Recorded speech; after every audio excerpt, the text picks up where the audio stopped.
matchup has got to be the Great Khali versus Hugo. So I'm going to go ahead and start that up. And then do the social media thing, let people know we're here.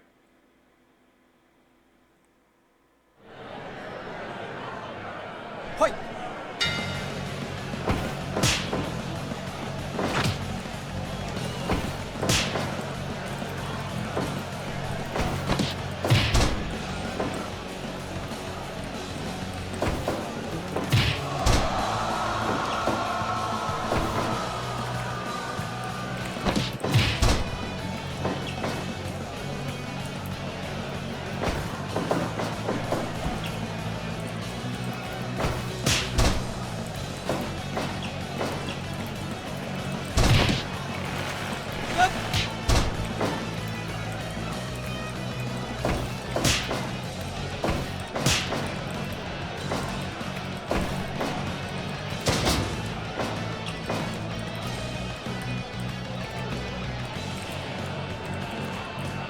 Gloria!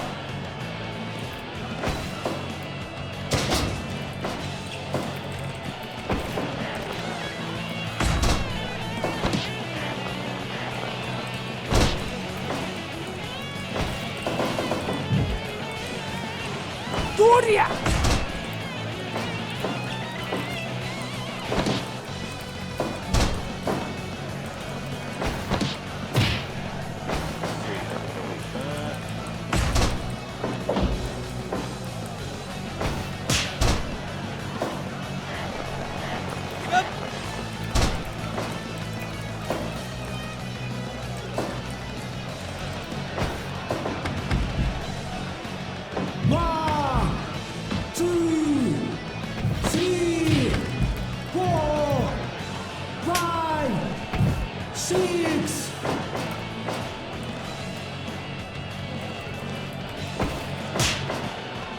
Gloria!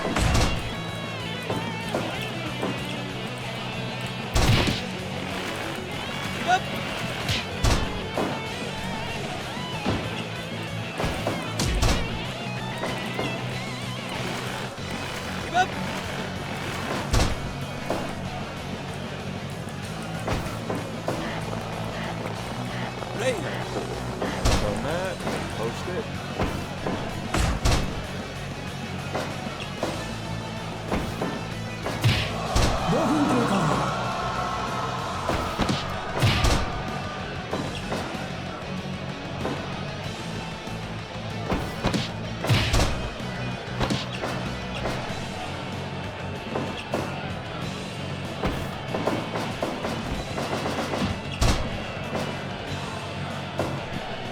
Gloria!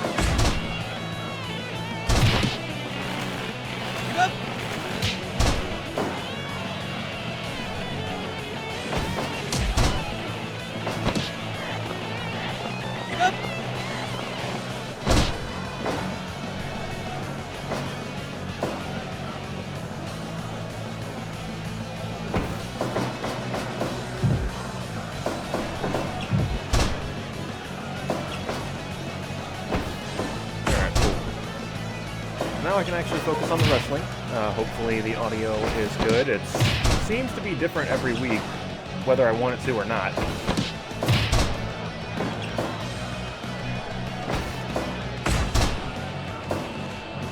As I watch two titans collide in the ring. Gloria!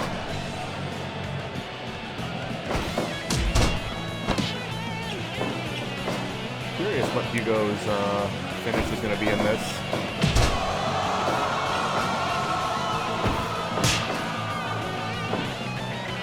Probably an Argentine backbreaker and Spanish fly off the top rope. Two moves I had to guess. And also ironically missed most of Khali's WWE run. Although I hear he's still huge in India.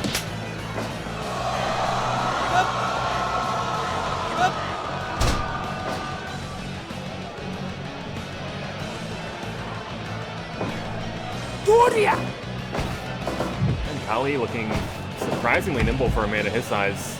1, 2, Continue to take this fight to the outside. Victoria! 7, 8, 9, 10, 11, 12, 13, Oh man, if he ran out of gas on the outside, that would be absolutely delightful. 18. The most fucked finish I've ever seen or heard about.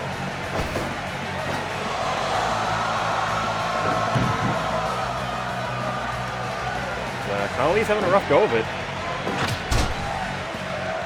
Oh, I think that's basically how I won the 3-on-1 challenge in the mission mode. Is when the referees were at like 17, I just Irish whipped someone to the stage.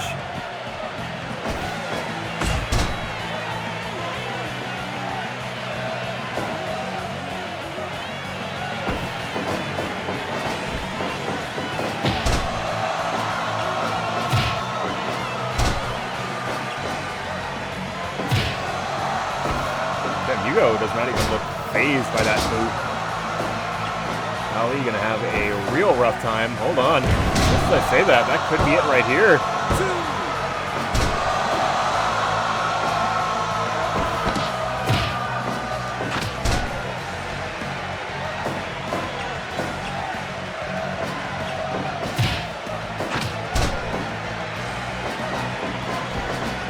Victoria!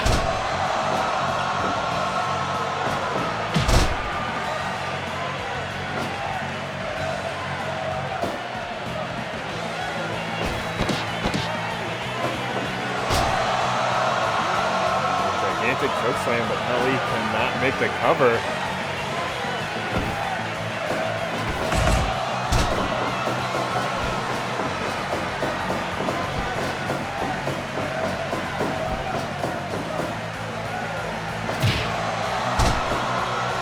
And both of these men just struggling to stay in this match.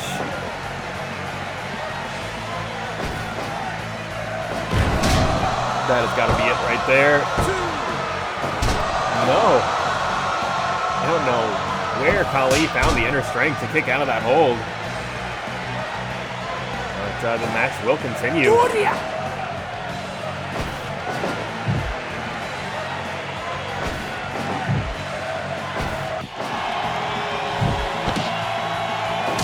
Victoria!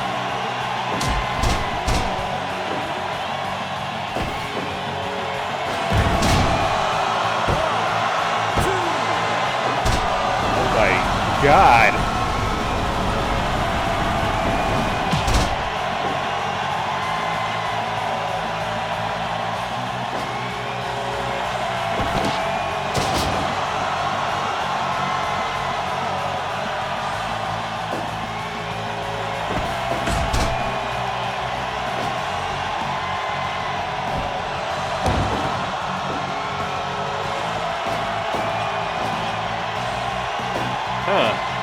Okay. Yeah, that makes sense. Still think it should be a Spanish fly, though. And then we move from the outside one more time. 2, 3, 4, 5, 6, 7. They're trying to repeat the spot. 9, 10,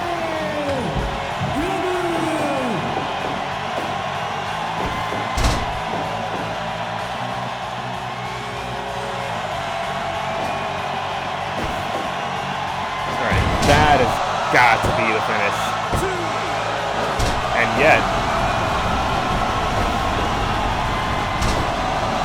sure, these two are going to go Broadway at one another, I swear.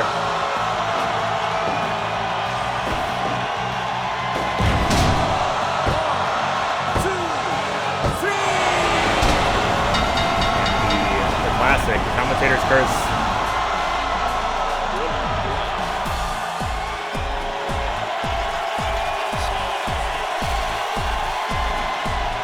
The James Chen will it kill of wrestling commentary, and only 85%.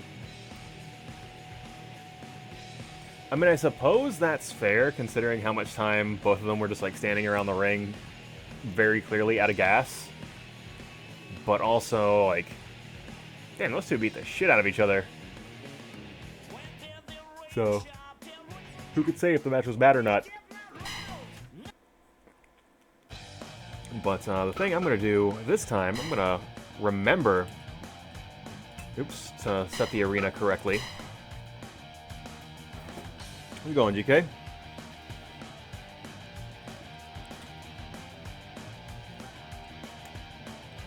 Like, a little bit out of gas, because I have been playing entirely too much Hades this weekend, to my own detriment. But you know what? We're gonna be it's gonna be a good show, just as every other show is a good show. Yo, that game rips. Definitely recommend it.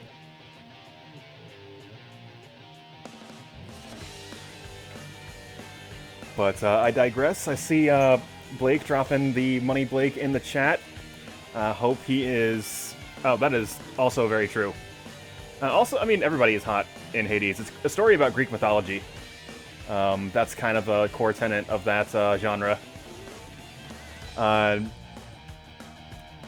Daniel, appreciate you dropping in as well. As I was saying, Blake, hope you're prepared to defend your trio's title.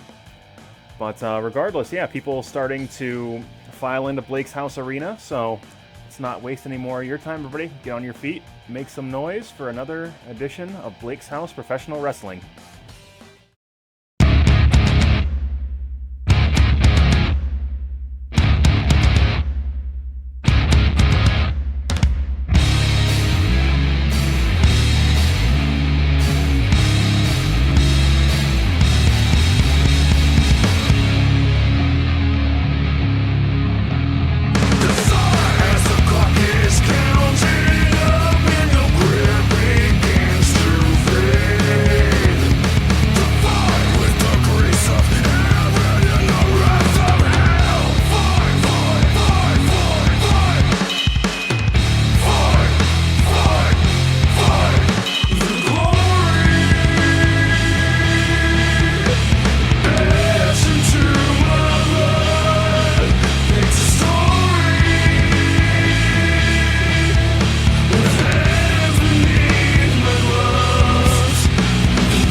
Welcome, Blake's House Wrestling fans. If you were tuned in last week, the story of last week's program, the main event, Colby and Satoshi Kojima taking on the swashbuckler Sean Satchwell and Stan the Lariat Hansen, will be the second time in recent weeks Colby and Satchwell have locked horns, and Colby victorious in that outing.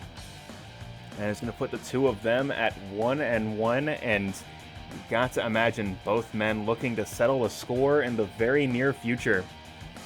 Of course, Baby Man, one half of the number one contenders to a tag team championship. Which one, they won't tell us yet. Taking on Kurt London and Ryan Pearlman in a triple threat contest. And Baby Man just electing to allow Pearlman to get the pinfall victory, and got to wonder exactly what was going on in his mind over the course of that match. However, it appears to be that this team has made a decision, as Floyd Bartholomew going to be taking on Josh Pearlman in singles action this evening. You got to figure that is only foreshadowing something to come in the very near future. And let's see here, of course, it would not be a Blake's House Wrestling show without the Mag.Lo Open Challenge, and you've got that to look forward to. Mag.Lo last week taking on Terrell Benjamin after Terrell had overcome just insurmountable odds to earn himself a spot in the Mag.Lo Challenge. Mag.Lo shutting down that Cinderella story that was Terrell Benjamin's rise to the top of the card, picking up the victory in SWA rules action. And speaking of SWA rules, the rise of Timothy Throws. Certainly unexpected momentum, absolutely on his side. He is going to be taking on one of the best and brightest in Blake's House stable, as he is taking on Eric Alpizar in SWA rules action this evening. But we have got a lot more to come as tonight goes on. But let us go ahead and get into our opening contest of tonight's program, as appears as though Frank Vista and Dan Ramitin taking Dick Bruiser under their wing as they take on Tyler and the Worzallas. And that match, it's right now.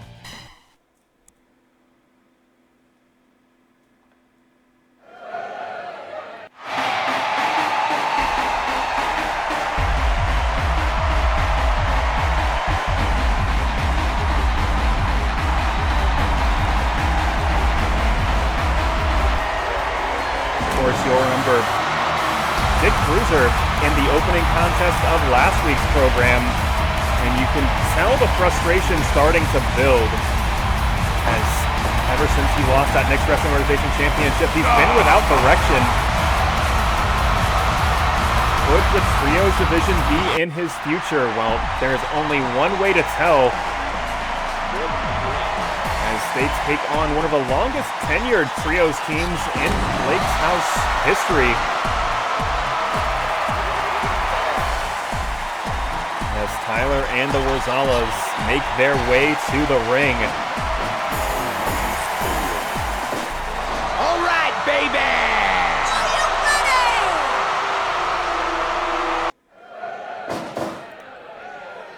And it looks like we are getting raw power going against technique as Worzallas and Vista lock horns at the start of this contest. Of course, make no mistake, Worzallas, a supremely decorated fighter, but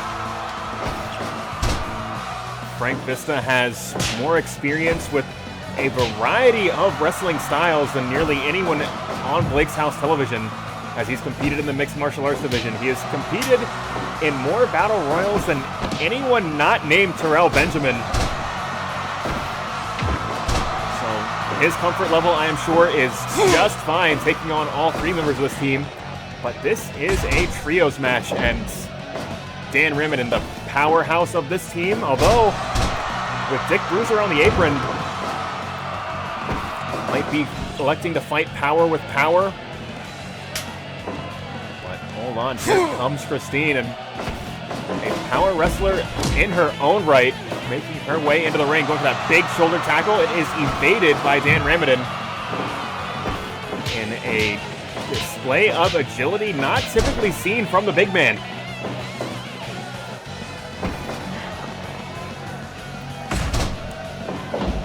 Right now, this interstable unit of Ramitin, of Vista, of Dick Bruiser, going to have to go through growing pains a little bit once again. Of course, the team of Vista and Ramitin came into their own as one hell of a tag team unit, but adding a third to that is only going to shake things up. But thus far, they seem to be holding themselves quite well. Neither team really able to gain an upper hand. Right now, Tyler putting those educated feet to good use, but a massive clubbing blow from Dick Bruiser, able to stall that momentum a little bit. Tyler fired into the ropes, but shoots himself out, tries to escape to his own corner, and he does.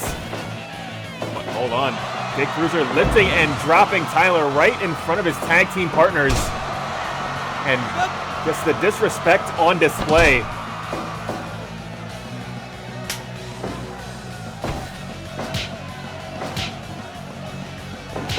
And as I said, Christine willing to match power with anybody, and that includes the titan of Mixed Wrestling Organization, Dick Bruiser. As she applies that face claw, but Bruiser able to break away.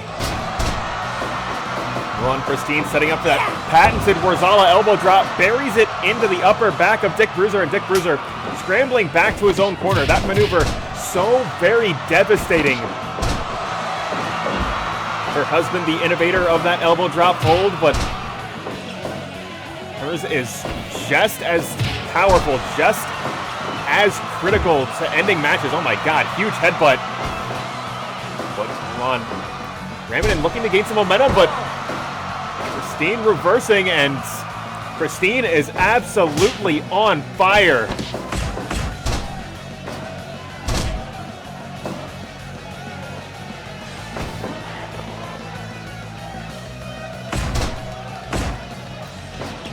Dan Ramitin looking to slow the pace of the match down a little bit, looking to cool off that momentum, and he appears to have been successful in doing so as a series of kicks shut down both Worzallas, and here comes the technician himself. Big flapjack and cutter combination, and Worzalla in the danger zone as Vista begins to work on the legs of the big man, but 100 hands buried into the chest of Vista and getting a 2 count out of that exchange. Saw a big chop to the crown, but hold on, back switch. But a knee to the gut, shutting him down once again, and now Worzalla just pulling at the neck of Vista now, possibly targeting the mask, trying to disrupt his vision.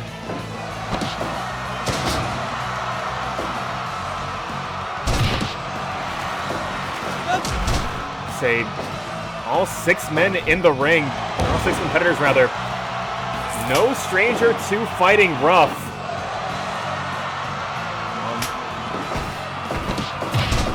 Here comes the speedster, the technician of this unit.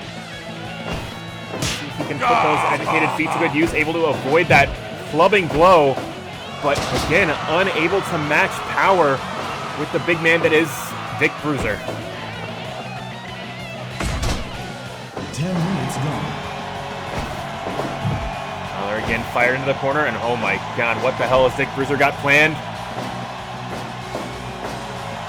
Burning hammer off the top, oh my god! And Tyler now going back to his own corner. That maneuver just so absolutely devastating. It does not just have the potential to end a match, it has the potential to end a career.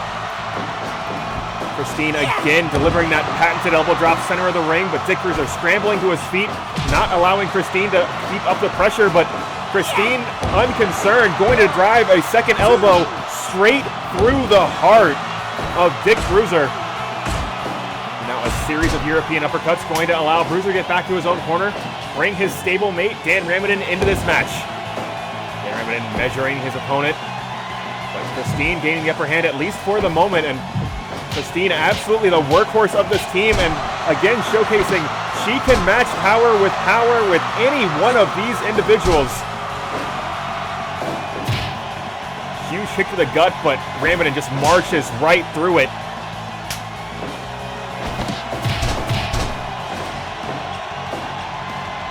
And there, the size advantage at work, but big stomach crunching maneuver from Worzalla. Worzalla possibly pulling Ramitin to the center of the ring so we can deliver that patented elbow drop. But Dan Ramitin scrambling to his feet as soon as he is able to do so, protecting himself now. Worzalla going for a cover, but hand reaches the bottom rope. This match will continue, but Worzalla looking to end it right now. And now Worzalla burying an elbow of his own. The innovator and originator of that patented Worzalla elbow drop, crushing the spine of Dan Ramitin. Ramitin now going back to his own corner. Bring Frank Vista into this match, and this is the teamwork that we have seen from this unit. Rolling elbow doesn't hit its mark. Worzalla able to evade the strike, and a headbutt will allow him to get back to his own corner. Double leg takedown doesn't find its mark as Worzalla able to sidestep that. Now Christine back in control, but only for a moment as Christine able to disrupt Vista's timing just a little bit. She came off the ropes a little bit earlier than expected. And Christine getting herself fired up.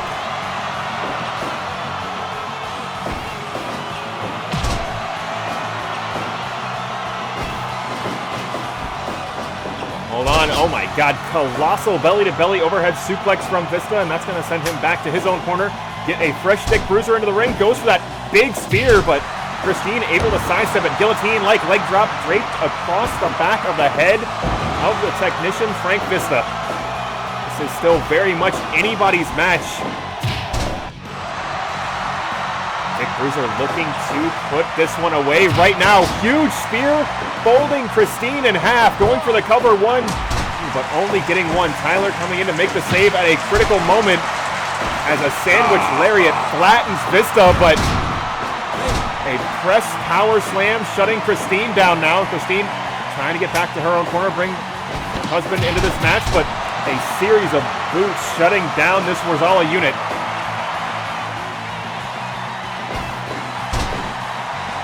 Drag, but now here comes Dick Bruiser, rushing leg drop, just crushing the chest of Worzallas. Lift and then drop, going for the spear once again, but Worzallas able to slip it, able to spin right through it, and now on Vista, just flattening Worzallas and going for a series of kicks to the crown, and Tyler again here for his team when his team needs him the most.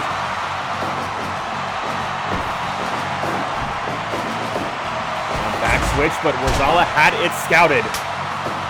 You do not become one of the longest reigning tag team champions in company history without doing your homework on the opposition. Hold on, Tyler now. Looks like he is targeting the knees of Vista.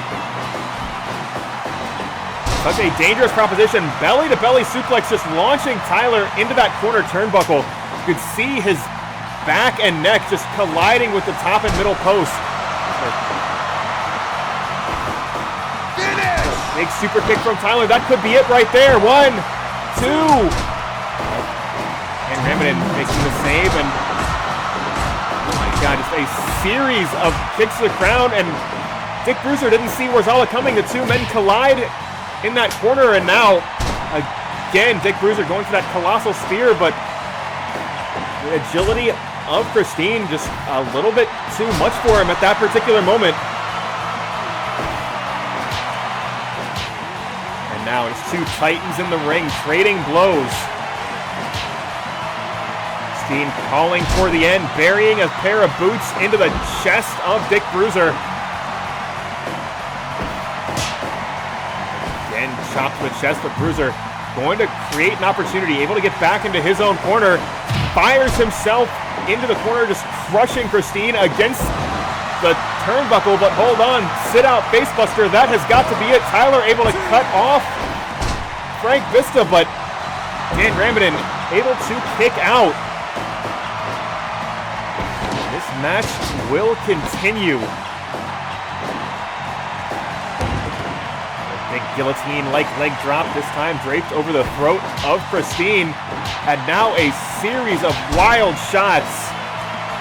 Christine back to her feet, and again another sit-out facebuster, again going for the cover. 1, 2, 3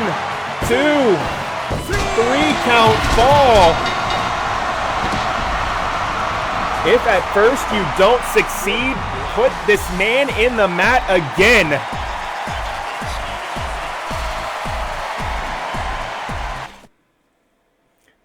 Tyler and the Worzallas victorious over this new trios unit. And as I said, much like Vista and Ramitin when they began teaming together so many months ago, there is going to be some growing pains as the chemistry of this team gets shaken up a little bit. But definitely keep an eye on Vista, Ramitin, and Bruiser, as they have the potential to be just absolutely nightmarish in this trios division.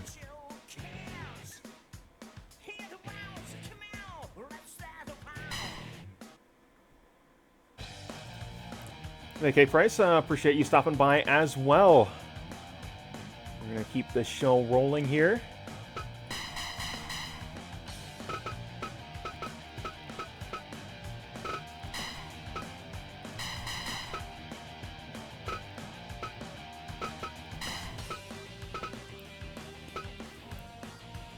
As we have seen Drew in recent weeks competing primarily in that mixed martial arts division. However, he is more than comfortable in that pro wrestling division as well. He's going to be taking on Brandon tonight.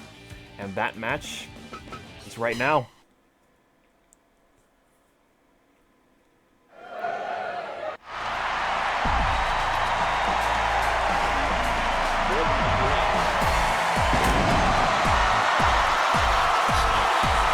We're going to have to see if rust is a factor for Brandon in this match. It's been a little while since he's been in the ring, even longer since he's been in the ring as a single. To see just how he has been keeping busy while he's been away from the ring, as Drew, despite a loss last week, is very nearly at the top of his game. It is entirely possible he is after Sterling's heavyweight title. Bring it! But with no clear number one contender, every match is an important one, as it is going to get you one step closer to that championship opportunity. By the same token, Brandon is just as close to that title as Drew is here. If he would be able to pick up a victory tonight on his return to the ring, that would be an absolute coup, as that would him nearer to that championship opportunity. But hold on, another big gut-wrench suplex from Drew now. Drew putting that wrestling background to good use here.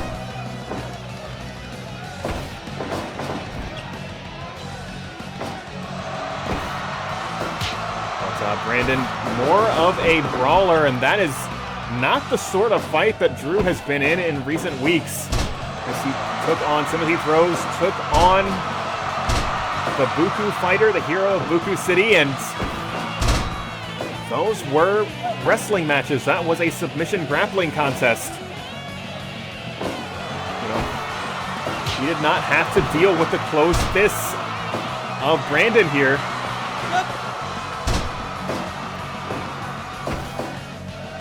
Have to see exactly how prepared he is for the world of professional wrestling, as Brandon locking on that patented spinning toe hold, but Drew able to kick him off before any damage was able to be done there.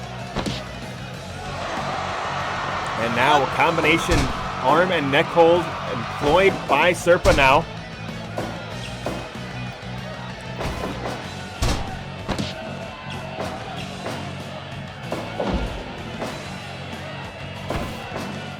Men struggling to gain the upper hand. Hold on.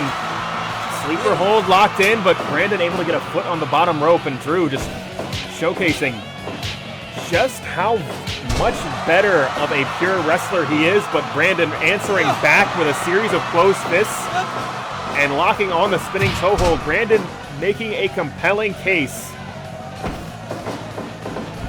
for professional wrestling as a martial art, as a spine buster absolutely flattens Drew, and Drew out on his feet.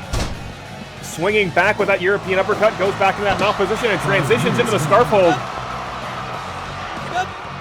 But Brandon able to get him off. Lifted and dropped once again, and Drew just going back to instinct. Back to his Olympic-style wrestling roots. Going directly into that cover. God, stalling vertical suplex, but Drew able to get a hand on that top rope, protecting himself from being sent to the outside. And Drew just driving his hips with a suplex of his own. And both men just giving it everything they've got. Another series of punches. But Drew able to escape, but clearly a little bit dazed. Those punches clearly adding up to something very big for Brandon now. Long mount tackle applied, but Brandon had it scouted. Possibly playing possum here, gets a count of 2. Another delay vertical suplex, and this time Drew rolling out of the ring as Brandon standing tall all alone inside this Blake's House ring. Brandon was Well, Drew rather says, you want to go with that closed fist? I've got one right here for you, but again, Brandon putting his wrestling ability on display here. Both men clearly have some respect for one another, have some respect for one another's styles, but only getting a count of 2. The belly suplex coming from Drew now. And again has that combination hold locked in. Brandon just a little bit too far away from that bottom rope. Can't quite reach it. Able to escape the hold, but Drew once again lifting and dropping, going for that cover once again. Cover 2. And so very close.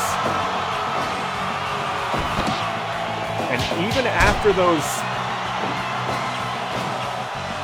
somewhat more fundamental throws, you still have to expend the energy to get a shoulder off the mat, and that is a strategy that Drew is employing here, but Brandon countering with a massive slam, but knee to the gut, shutting Brandon down here as both men continue to struggle to gain the upper hand. Both appear to be so very evenly matched. Another big belly-to-belly overhead suplex. And again, just submission hold applied. Brandon trapped in the center of the ring.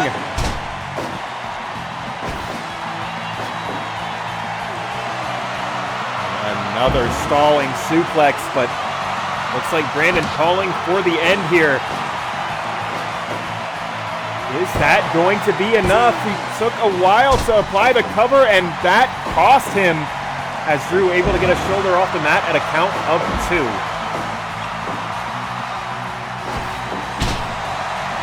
Loving blow to the back. That could be the rust of Brandon on this. Hold on, what's going on? 2, 3 count fall. About to say the ring rust of Brandon on display, taking too long to apply that cover. Being caught unprepared for that roll-up cover of Drew's immediately afterward. And that is the difference of a man like Drew that is just absolutely on fire, been grinding it out week in, week out. And Brandon, who's it's his first match back in a couple of months. Of course, this is only a minor setback as the singles division just in complete disarray at the moment, but momentum very clearly on Drew's side as he sees just how high he is going to be able to climb.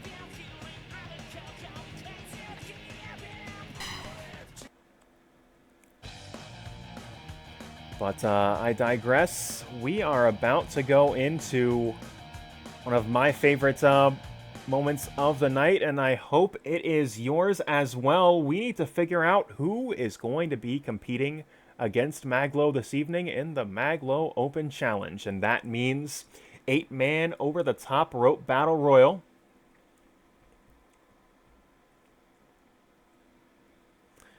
And we need to get some names figured out. So I ask you, the chat, to call out some names. We can start to get this thing going.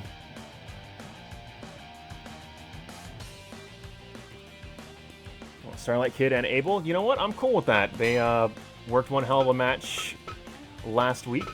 Oops.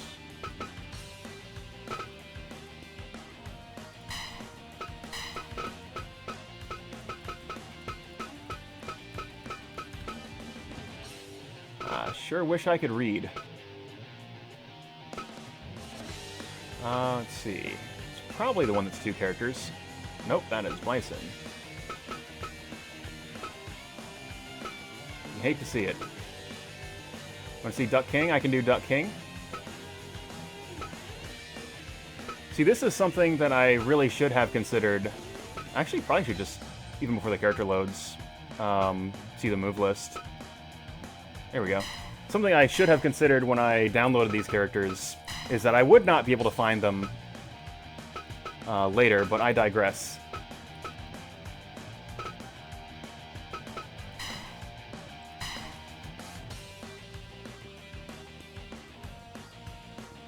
All right, we've got 3 names already, and of course, fan favorite Duck King involved in the match.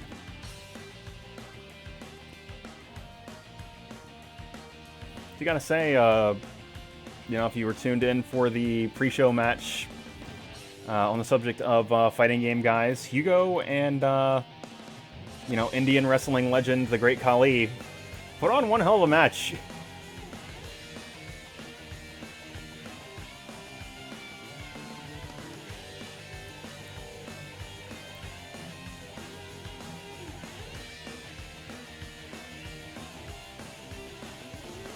Actually, for people that were...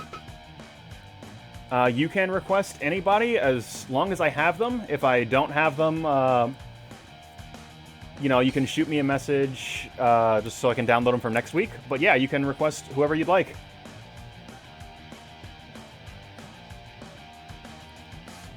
Want to see Skullomania? I don't think I have Skullomania, actually.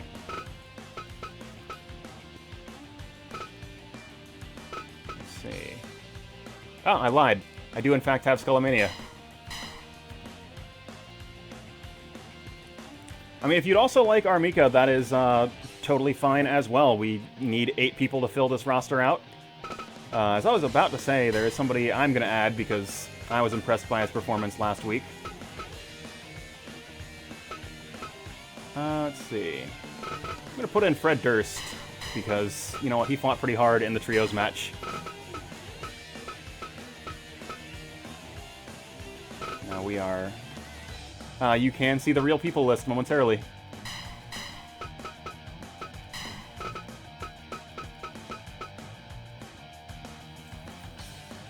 I am totally cool with Kingston. I'll let Blake look at this real people list, and then I'll drop Kingston in as well.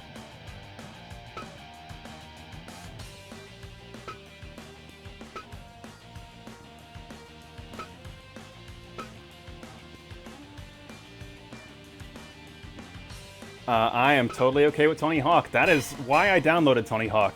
It's like, you know what, we were playing some Tony Hawk's Pro Skater, and it's like, you know what, that's a character that should be on my Fire Pro save.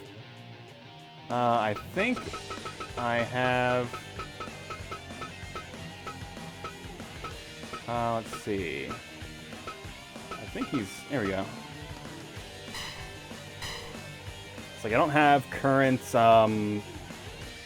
AEW Kingston, but I do have Chikara Kingston, so that will have to do for this evening. But it looks like we've got our 8 names picked out. So let us go ahead and get into tonight's Battle Royal to see who will be facing Mag.Lo in the Mag.Lo Open Challenge. So let's get into it right now.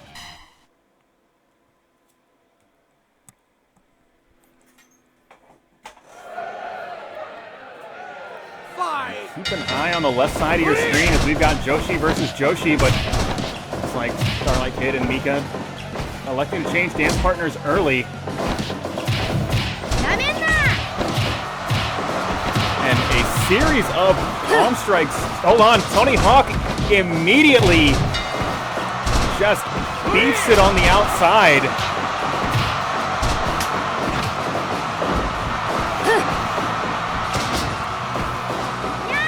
We are down to 7, and that is the risk in these over-the-top rope battle royals. They're so very chaotic. You are just inches away from elimination at any given moment. Or to be more specific, you are at most 10 feet away as Mika scooping and slamming Eddie Kingston to the outside.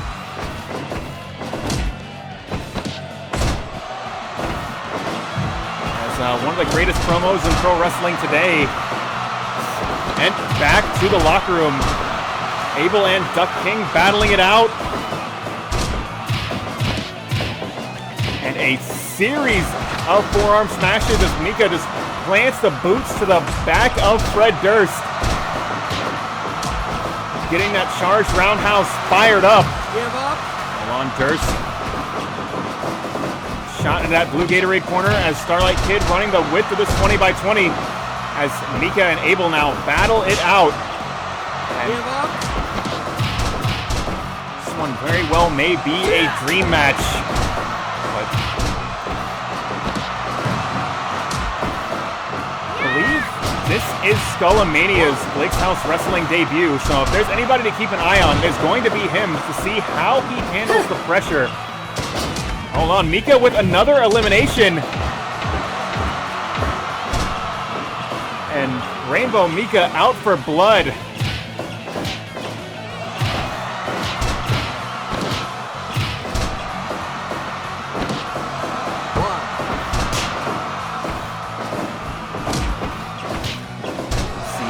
Left side of your screen, Fred Durst and Abel battling it out, trying to avoid the chaos of this multi-man battle royal, and for the moment they appear to be succeeding. Of course, we saw last week Durst with that rolling bomb taking Blake out of that trios match. Of course, our trainers have had an opportunity to check Blake out. He is more than prepared to take on the team of Zero, Sterling, and Orlando Nunez in that KLF TV title match tonight, but was a bit of a scare last week. Hold on, Abel scoring the elimination on Fred Durst, connecting with that low roundhouse. Give up.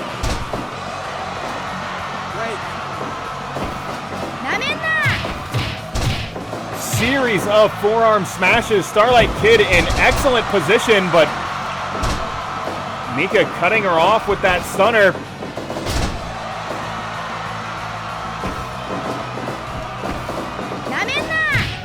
And another series of smashes, but just bodies piling up center of the ring. There is just too much chaos. Hold on, ankle lock locked in. But Skullamania electing to break it up, and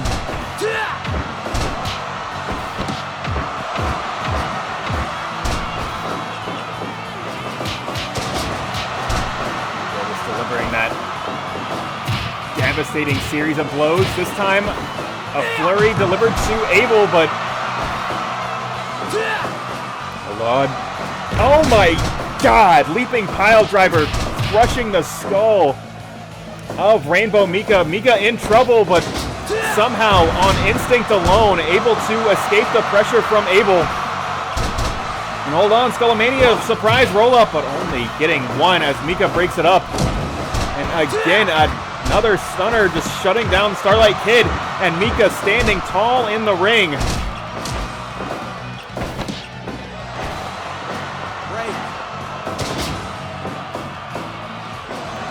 Looks like the Joshis working together for a moment. Slam directly into that sharpshooter. And that soulless hold. And again, Abel hitting soulless on the Starlight Kid. Going for the cover. 2, 3 count fall. Able to pick up on elimination. And it looks like we have got an all Street Fighter Final 3. Give up. Give up.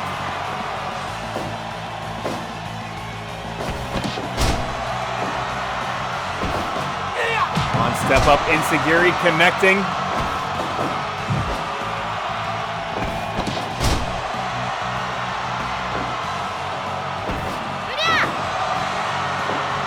Mika press power slam, but Skullamania there to break up the cover, and now, hold on.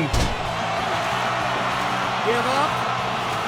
Skullamania putting on a bit of a show for the fans, but leaving himself vulnerable for that Colossal Lariat. Soulless connects, but unable to capitalize. As the chaos of this multi-man battle royal getting to him, at least for the moment.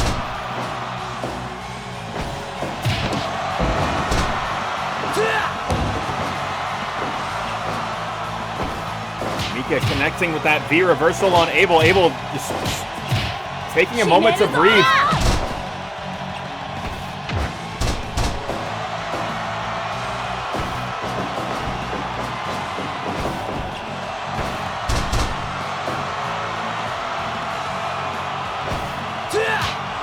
God, precision haymaker from Skullomania, and now another spike pile driver. But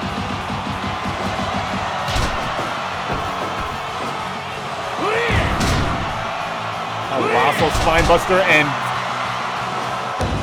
big wheel kick coming from Abel, and all three of these individuals, you can see how badly they want a spot in that Mag.Lo Open Challenge, but none of them able to seal the deal. None of them able to pick up even one of the two eliminations they're going to need.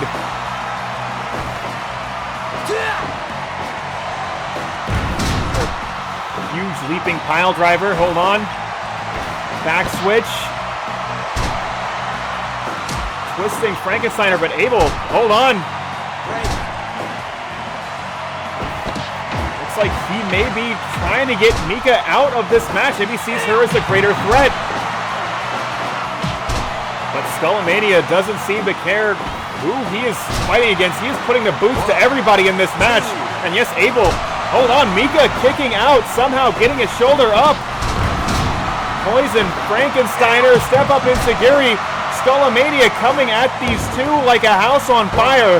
Cover 2, 3 count fall, and we are down to our final 2. Rainbow Mika, Skullomania, hold on. Going for that spike pile driver one too many times. And Mika going to make him pay for it. Picture perfect drop kick.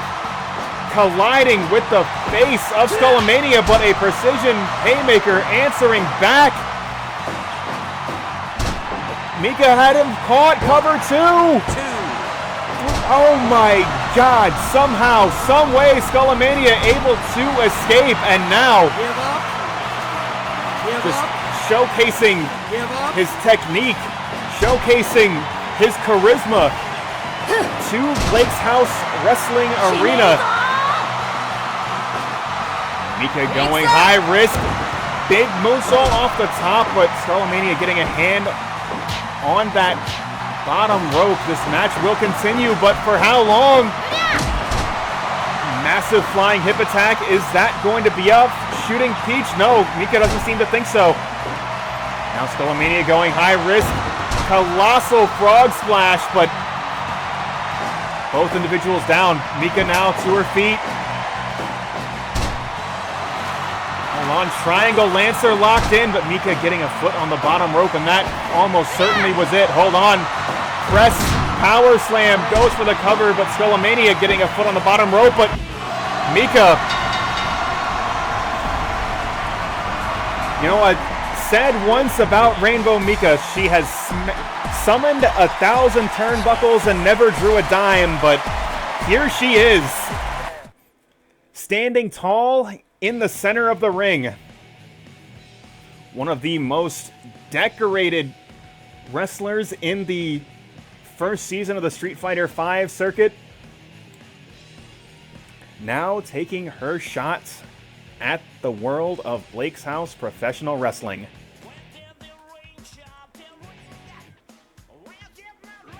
Yep.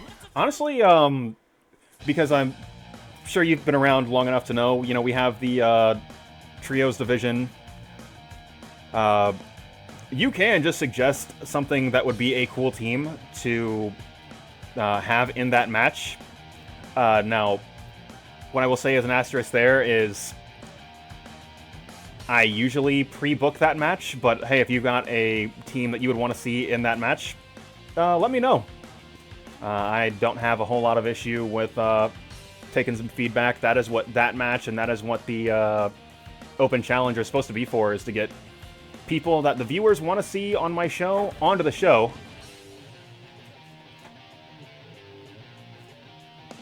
Alright. I can definitely make room for that. Let's see here.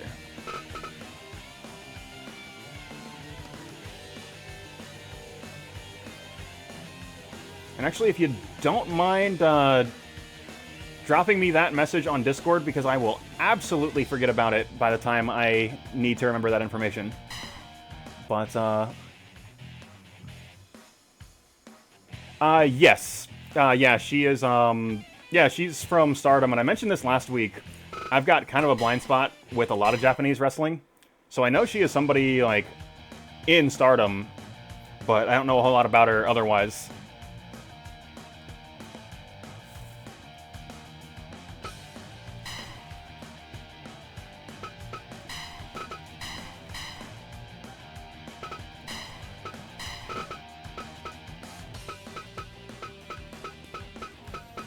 Looks like the tag team division this week getting a bit of a workout as both David and Princler taking on the muscle of Judgment Professional Wrestling, and that is the Firm, Mr. Smith and Mr. Adams.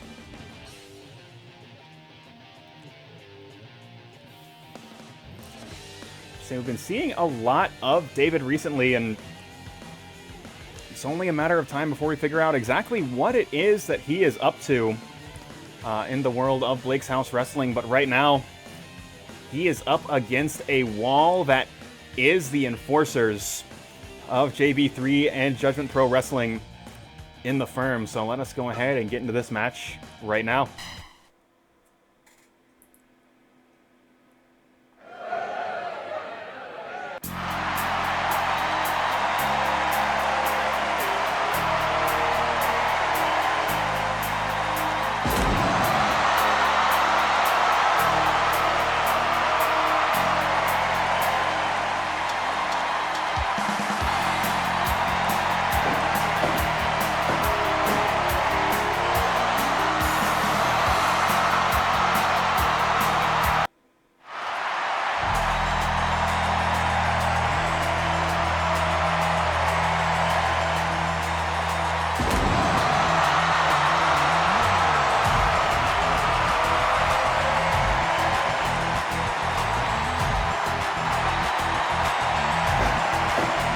Mr. Smith, the Firm, a couple of bar brawlers scouted specifically by JB3, but they're going to have their hands full with David as that brawling style he's going to be more than comfortable with, as his unorthodox offense has made sure he is prepared for just about anything coming his way, and he is reasonably sure his opponents cannot say the same.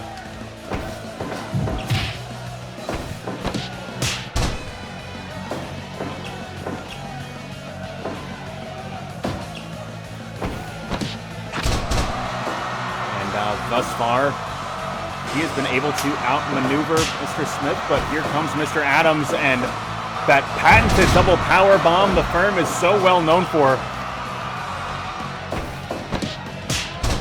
But right now, David and Mr. Adams starting to jockey for position. Big backdrop coming from David now.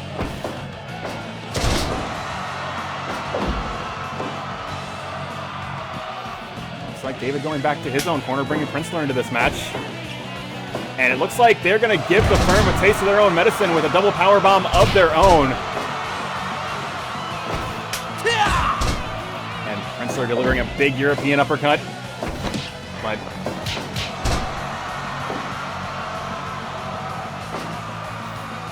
right now, both competitors just jockeying for position, trying to figure out exactly what they can do to gain the upper hand in this match. And power advantage absolutely going to Mr. Adams in this exchange.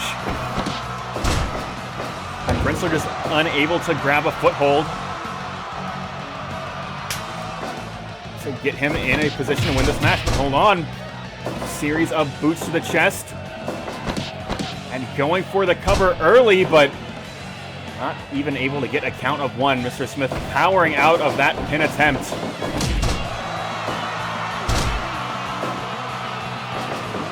That big tackle, Princler able to avoid.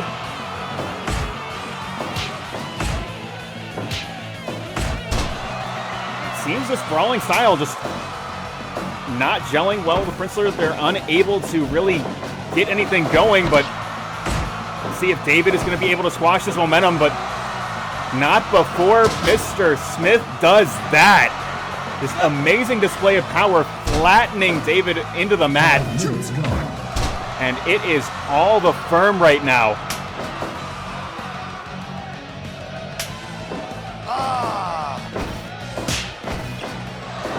Chop European uppercut, and now David sent back to his own corner.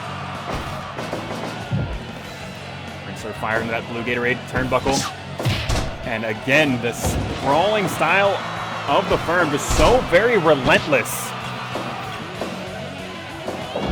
When they have gained the upper hand, they're going to continue to press at it. And that is exactly what they have done, but now submission hold applied in the center of the ring. Mr. Adams has nowhere to go, but able to break the hold, swinging neck breaker, putting the Firm back on top. This time a leg lock applied, dangerously close to that blue Gatorade corner, almost as if he was daring David to come into the ring. David electing not to do so, not just yet. Another European uppercut applied from Princler now. And a boot to the back, and Princler now going back to his own corner, bring David in, but Mr. Adams and Mr. Smith switching roles here in this contest. Mr. Smith now the legal man. David able to slip around that barn door left hand, drive those educated feet of his into the sides of Mr. Smith. Thus far, the Firm just so, oh my God, colossal Mongolian chop coming from David now. David fired into the ropes, but a knee to the gut, breaking him out of that predicament. Mr. Smith a little bit dazed from this exchange. David trying to pick up a little bit of momentum for his team, but as I say that, Mr. Smith cutting him off with that huge headbutt.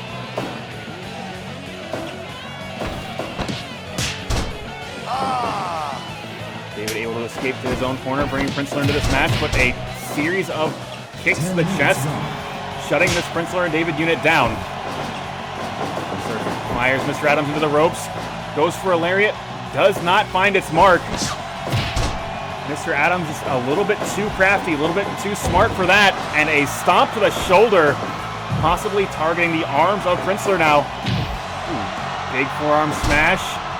A little bit too slow on the follow-up, and that really speaks to just how much punishment the Firm have been able to dish out over the course of this match.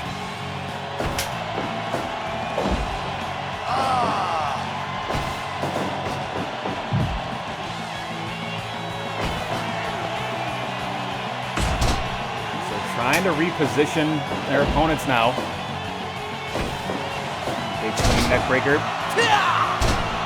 But Insecurity throwback doesn't find its mark, and again, the surprising agility of the Firm evading these significant strikes. This is a team that is very much hungry, very much ready for a shot back at Tag Team Glory.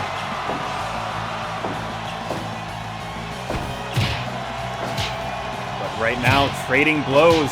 Barn door right hands colliding with kicks to the chest, and the educated feet of David Clement winning out in this exchange. Hold on, roll up out of nowhere cover, but Mr. Smith getting a hand on the bottom rope. Ooh, massive chop to the chest, and that sends Mr. Smith to his knees. Shin lock applied. David looking to slow this team down.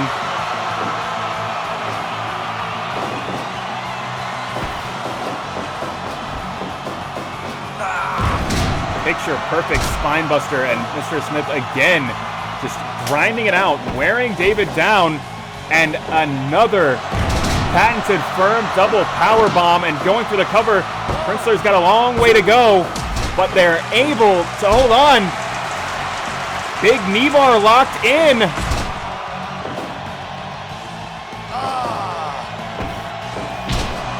God, monstrous lariat from Mr. Adams, but Mr. Adams not electing to go for the cover.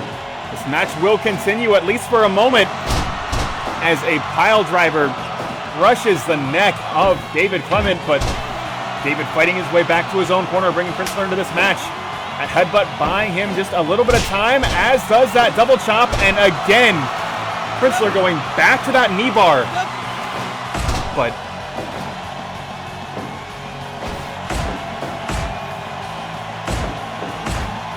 now Princler and Mr. Adams battling it out. This is the moment this team needs.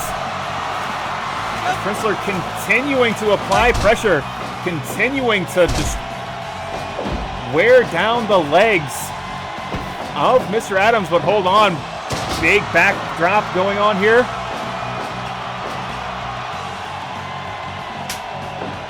But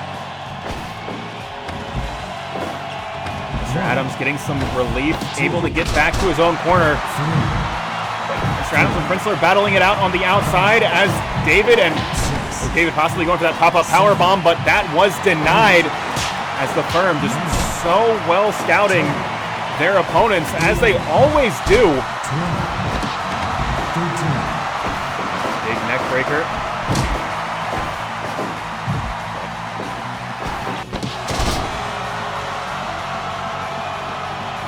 Harada for just a moment losing control in this match as it was an absolute scramble. Big fall-away slam coming from Mr. Smith. He goes for the cover here. That's going to be it. No.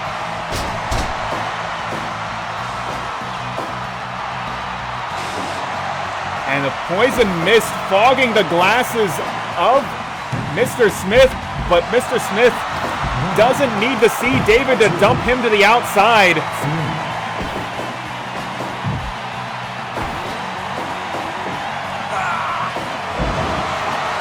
David just crushed to the mat, but Princler able to come in at a critical moment. And just slams in stereo.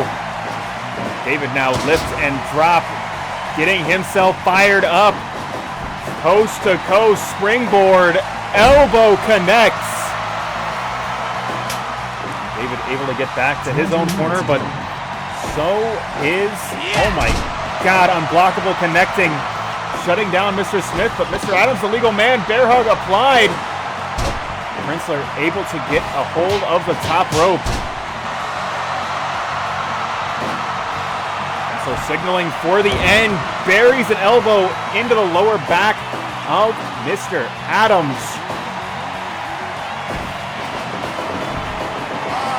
Oh my God, that lariat absolutely devastating, but David somehow, some way, making a save at exactly the right moment.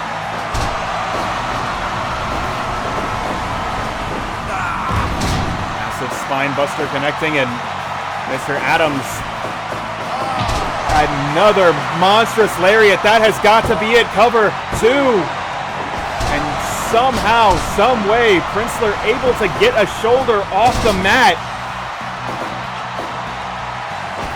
I absolutely don't know how Princler's able to find that energy, but on combination arm and neck hold locked in. David is set up.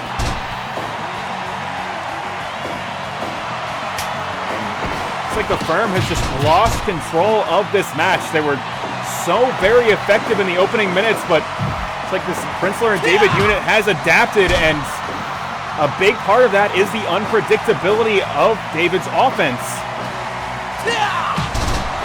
The firm just don't know exactly where David is going to be coming from. They know how to avoid those significant strikes, those significant holds, but he's got so many other ways that he can bring the pain to you, and that is exactly what he showcased tonight. Sling blade locked in, and David now just putting on a show for the crowd in the Blake's House Arena. Hold on, crossface, crossface, crossface locked in, and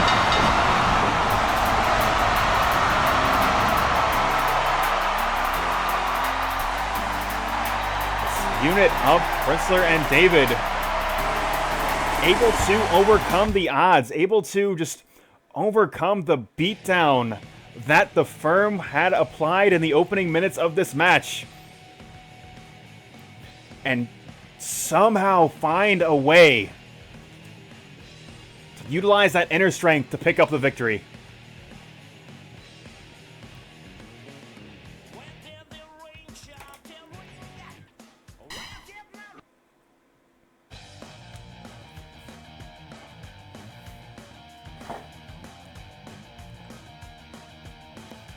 But we're going to keep this show rolling, as I mentioned in the open of tonight's program. Looks like we might have an idea of exactly who this Knicks Wrestling Organization team is interested in fighting. As Floyd Bartholomew, backed by Babyman, going to be taking on one half of the Pearlman brothers, one half of the Chop Shop Tag Team Champions in Josh Pearlman.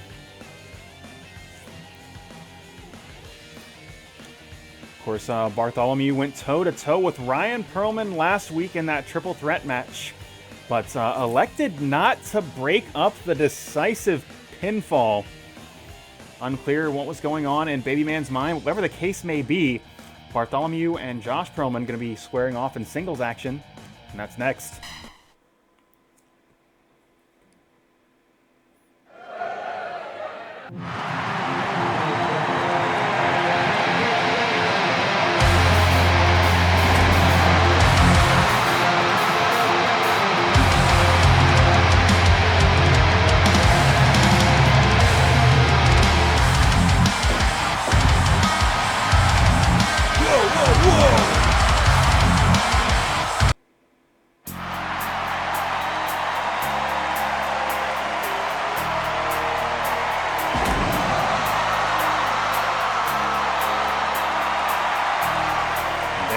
One half of the Chop Shop Tag Team Champions, and if this is truly the title that Babyman and Bartholomew competing for, got to figure their hardcore wrestling style going to put them at a slight advantage in that matchup, but whatever the case may be,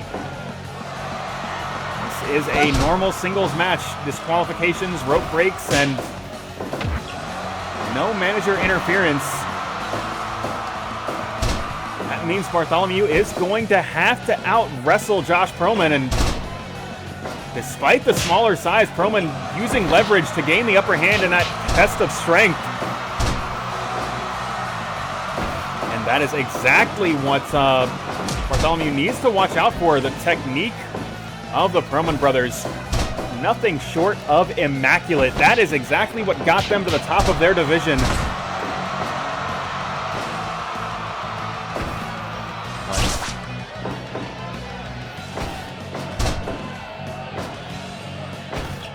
Bartholomew and Babyman just been on a tear as of late.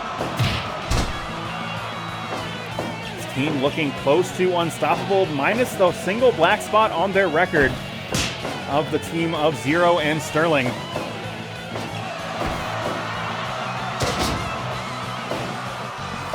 Despite that, these two just moving along, trying to earn themselves a shot at Blake's House Gold.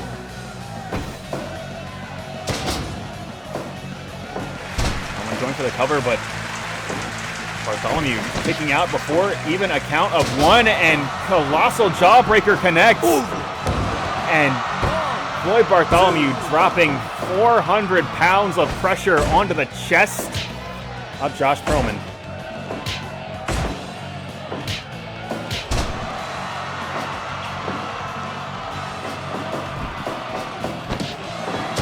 Flying head scissors, and Pearlman using that agility advantage to great effect in this contest.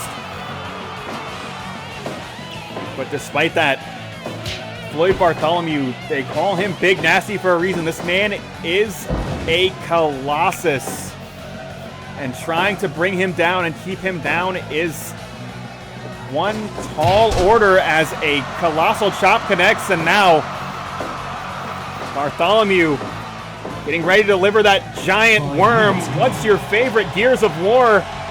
And does not get all of it, but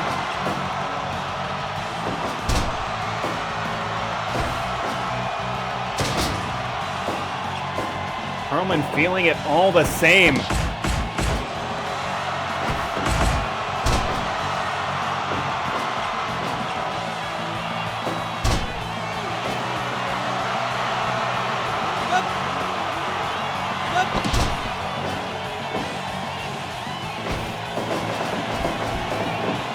And now the might of Floyd Bartholomew on display. Just that Shote flattening Pearlman. Answering back with another monstrous elbow drop. Suplex is blocked and answered back with a suplex of his own. And just that incredible bulk of Floyd Bartholomew. So difficult to move around the ring. As another jawbreaker will flatten the champion.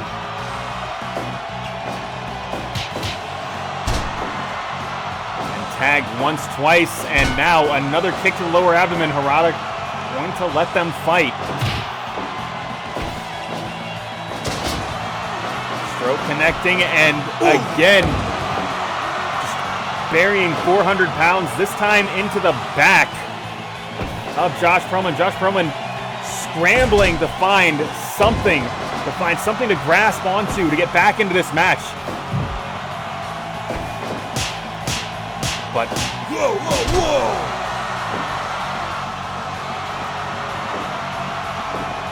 And Bartholomew now getting himself fired up and delivering another giant worm. Again, this time connecting with the legs of Pearlman, possibly targeting them. Trying to neutralize some of that agility advantage. Sit out powerbomb, but only getting a count of one. It's going to take more than that to bring and keep this Titan down. As that big elbow drop connects, and it is a 3-count fall over Josh Pearlman.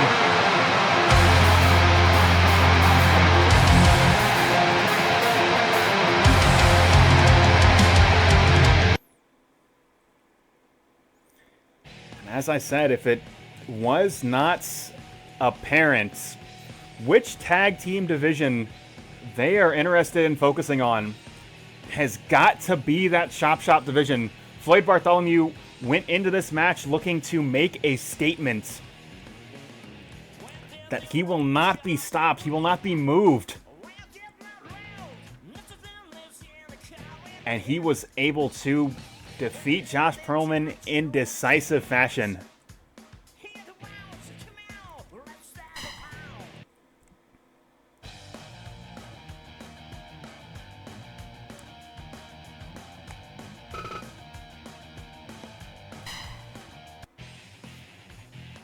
And yeah, absolutely was a squash. Bartholomew is like a super polarizing character. Because aside from the match with Mag.Lo, like, he either eats it or he just rips guys apart. And then, like, the Mag.Lo match was a Mag.Lo's perk interacting with Bartholomew's moveset in a weird way.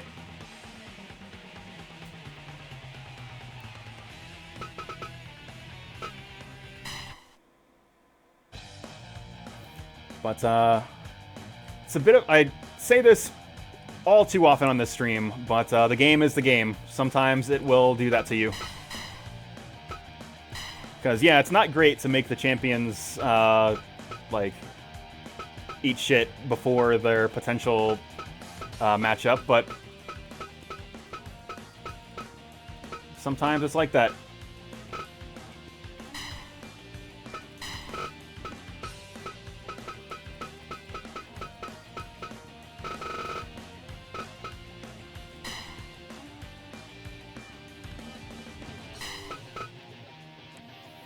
But I digress. I mentioned at the top of the show, Timmy throws on just such a spectacular series of matches over the past month. Besting some of the best grapplers in Blake's House Professional Wrestling. While we once again challenge the question as old as time. Striking versus grappling. Who comes out on top? As just elite wrestler Timothy Throws takes on master practitioner of Taekwondo and Eric Alpizar. And we're going to get a chance to answer that question right now.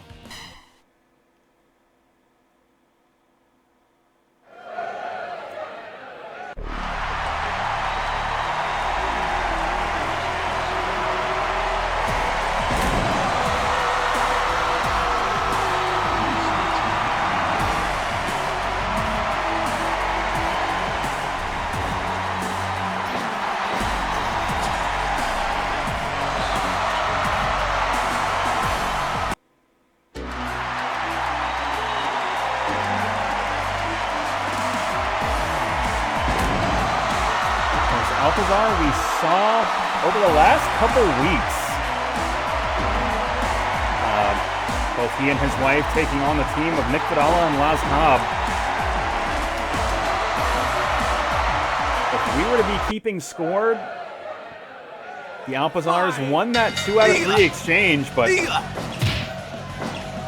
it's entirely possible this interstable conflict is a continuation of that, as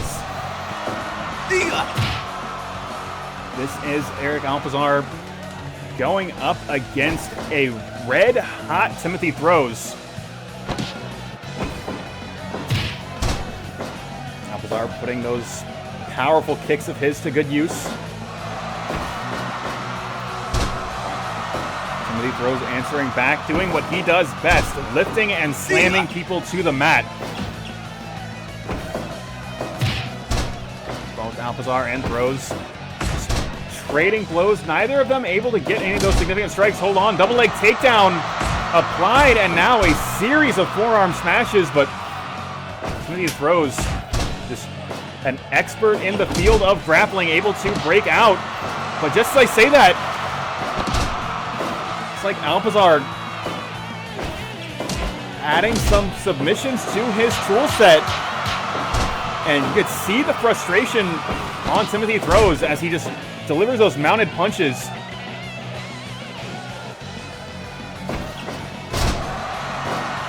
This is not the matchup that Timothy Throws thought he was getting.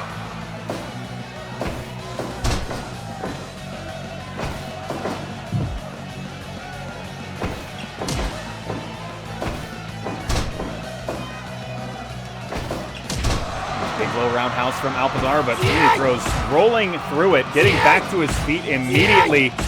And Alpizar just delivering a series of kicks and has total control of the ring right now.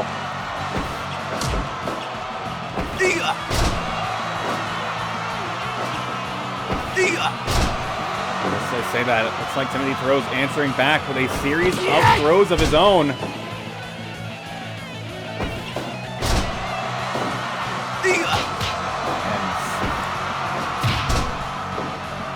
Throws rolling through those holds, able to scramble back to his feet, but not this time. That reverse chokeslam shutting him down and giving Alpizar the opportunity to apply that leg lock. But just as I say that, massive gut wrench suplex from Timothy Throws applied.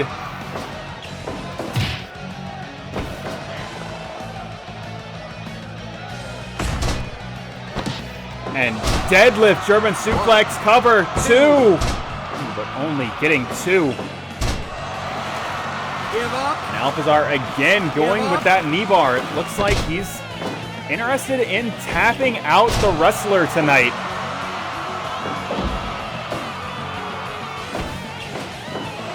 Oh my God, belly to belly overhead suplex, sending Alpizar to the outside.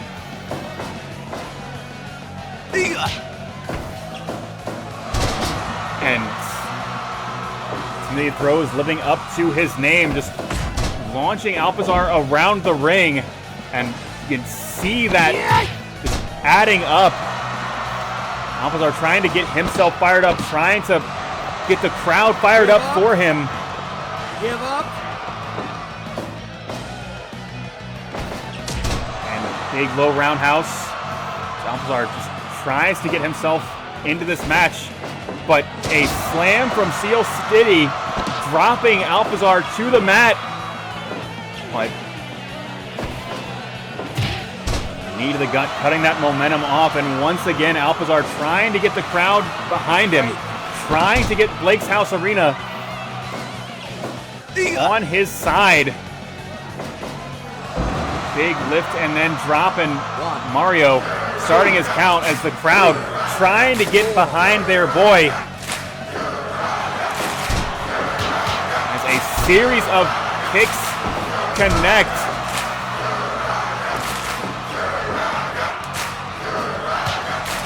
Give up. And that seems to be the difference maker. That is exactly what Alpizar needed. He has gotten himself back into this match as a huge kick connects, and we are tied at 1 knockdown apiece as we go into the final seconds of the first round.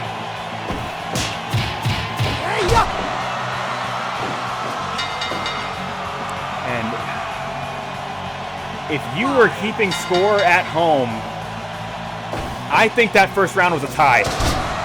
They both hit one another with their best shot. They both were able to score a knockdown, but neither man really able to get the upper hand. But Alpizar with that lightning quick combination of blows, getting a knockdown early in the second round.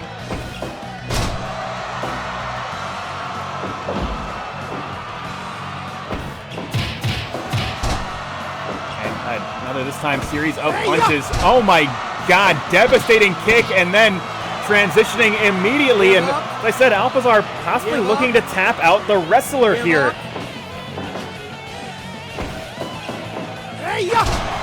And that crowd energy seems to be exactly what he needed to get this match turned around for him. As Timothy throws 2 knockdowns early in the second round. One more and he's done, but he's looking to reverse the course with that Steel City Slam.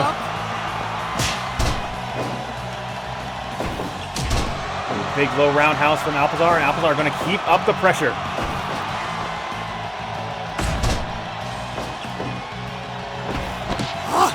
Oh my God!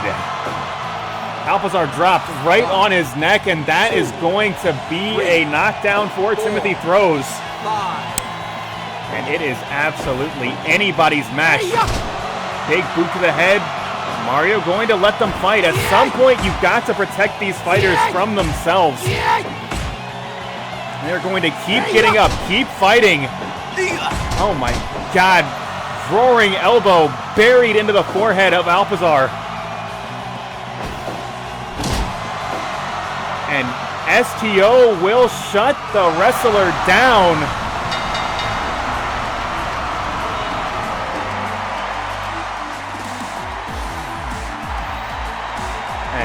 Alpizar picking up the victory over a red-hot Timothy Throws, and you've got to imagine Vidala is absolutely livid backstage as the man that bested him last week was also able to best one of his most gifted competitors.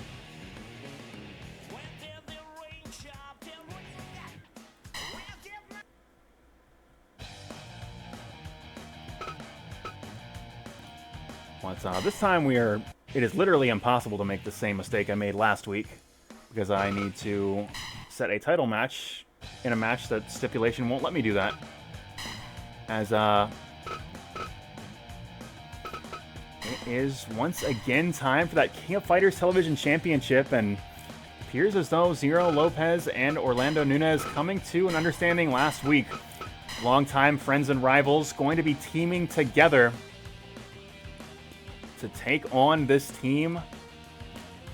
They call themselves the Dark Hour. Blake Cavis, Shenjo, and leading the operation is James Holloway, a man that, if you recall so many months ago, Zero Lopez saying Blake's house would be better off without him in it.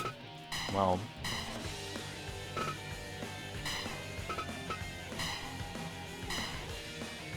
now,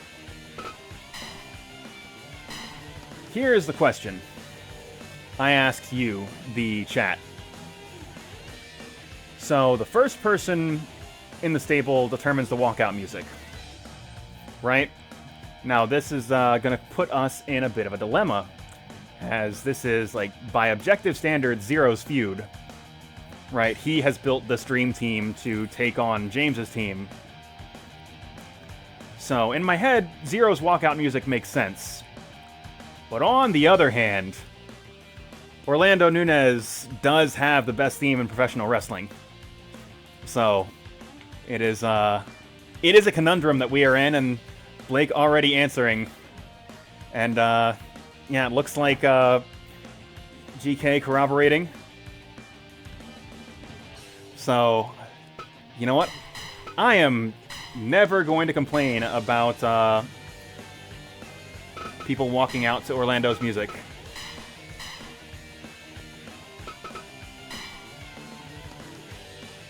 That is fair.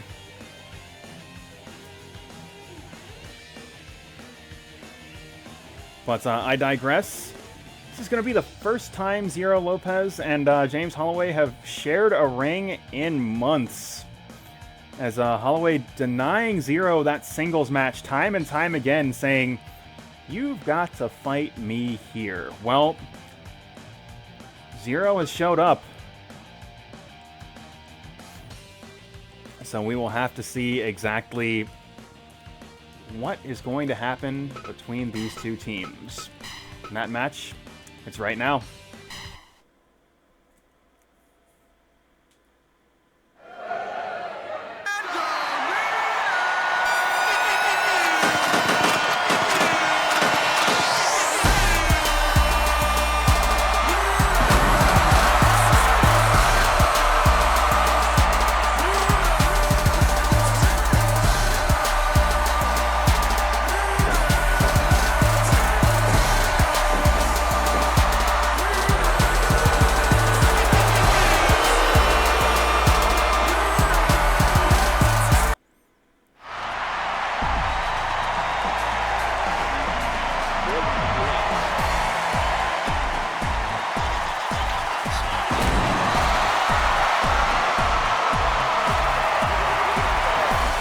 This Dark Hour unit, a team that has been just absolutely dominant in the world of Blake's House professional wrestling. But as this team faced off against Nunez, and it looks like that Blake's House crowd already getting fired up.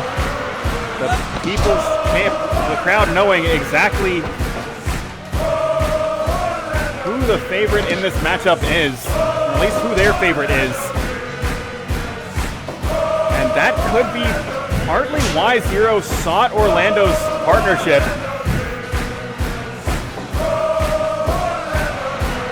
My God, colossal vertical suplex on Orlando, getting himself hyped up. Looks like Blake electing to go back into his own corner, bringing Shenjo into this match. And it looks like we are matching power with power as Orlando bringing Sterling in. Hold on. Powerbomb attempt reversed by Sterling. But both of these men so very evenly matched. For Sterling, Blake's House Wrestling Heavyweight Champion. Pinfall victory against him would be unthinkable, but this Dark Hour unit so very dangerous, so very dominant. If anyone could do it, it would be one of them.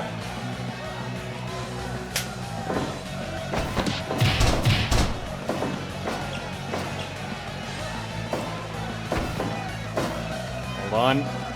Tombstone reversed into a tombstone of his own, and Sterling showcasing exactly why he is your Blake's House Wrestling Champion.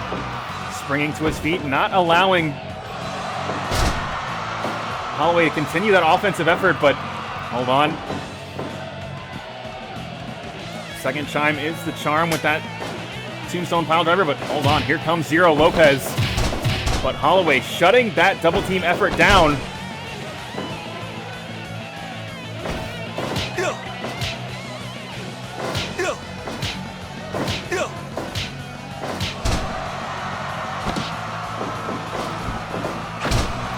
Shotgun dropkick connecting. And Zero just trying to outmaneuver Holloway, and that is going to be the key to his victory in this match. Is much like we saw with Clement much earlier tonight.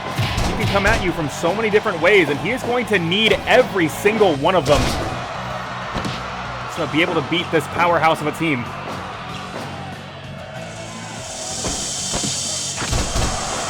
Zero even bringing out the freaky magic. As I said, he's got every tool in the arsenal. But thus far, the technique and agility of Blake on display can certainly match Zero.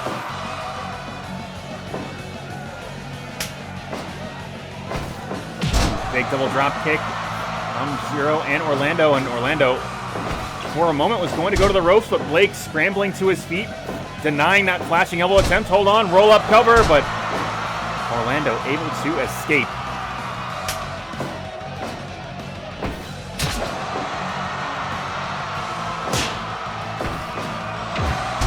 Now Shenjo just punishing Orlando with that colossal headbutt, but Dragon Screw leg whip coming back. And Orlando just taking it back to basics, using some of those fundamental holds, as he knows that power advantage is so mighty, but hold on.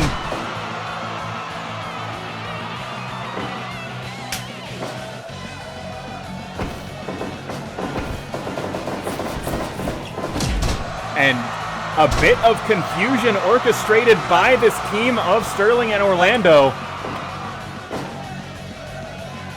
As we go coast to coast, and Shenjo unprepared for that shoulder block, but Sterling clearly unprepared for that massive double power bomb.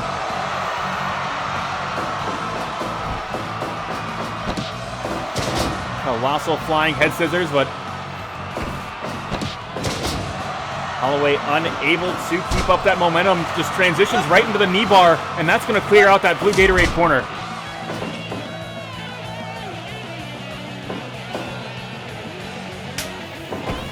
Looks like Zero brought in, taking another shot at Holloway. But Holloway getting the upper hand, at least for the moment. Fires themselves into the corner, but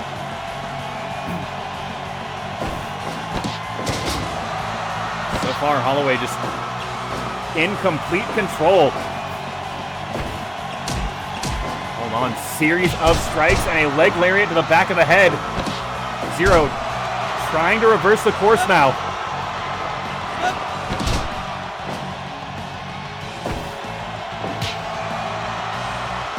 Wild shot connects, but hold on. STO and suplex leveling Zero Lopez, and now Blake in the driver's seat. Just I say that.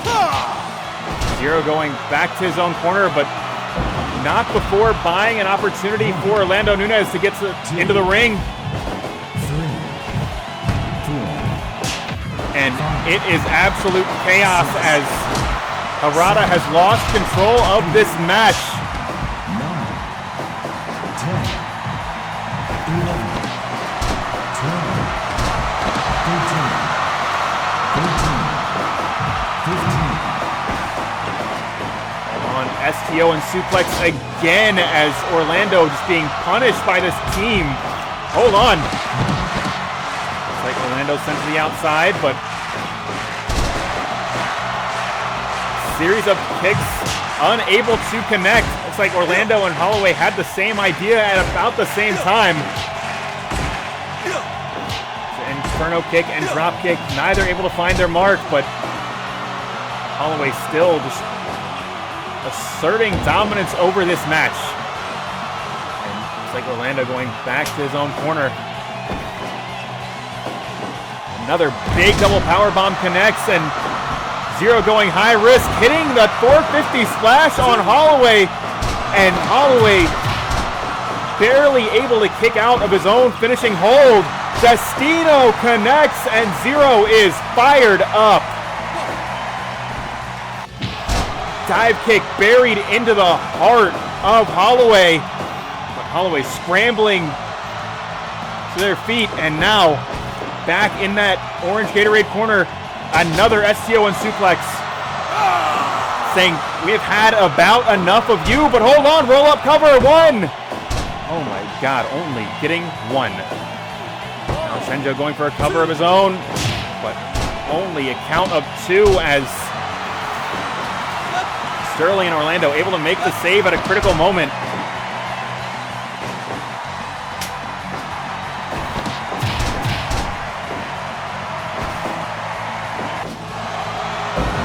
Big suplex into the center of the ring. Shenjo in control. Going to that knee bar, it's locked in. And Sterling and Zero able to make the save. Flashing elbow from Zero Lopez.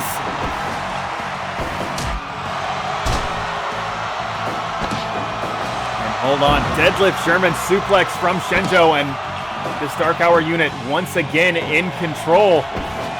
On back switch, and reverse DDT connects. Orlando could end it here, goes for the cover, 1, but only getting 1. Blake able to make the save at a critical moment.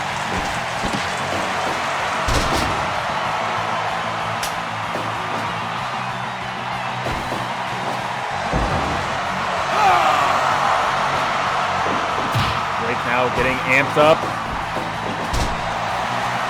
Armbar locked in. Zero making the save. And now it is once again chaos in the ring. Blue Thunder Bomb. Big Pele kick from Blake now. And Blake going high risk.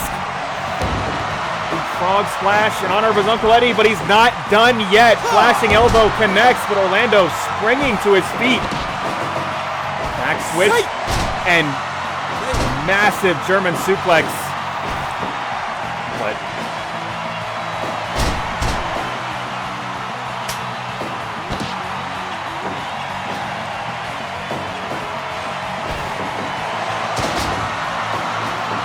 Sterling setting up possibly for that patented Worzallas elbow drop, but doesn't find its mark. Now starting to deliver that chokehold, and Holloway looking for that Persona 450, but Harada is down in the confusion. Somebody has bumped into Harada, and now giant choke slam connects. 20 minutes gone.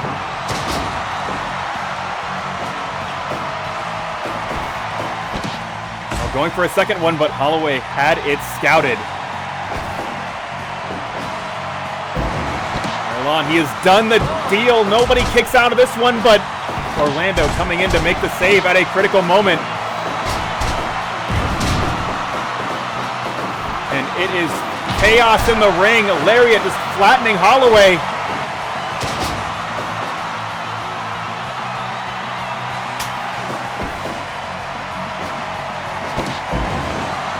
God, pole shift flows in, connects. And Blake just devastated by that slam. Big lung blower, X marks the spot as Blake's knees drive into the chest of Sterling, and oh my God, so close, but not quite enough.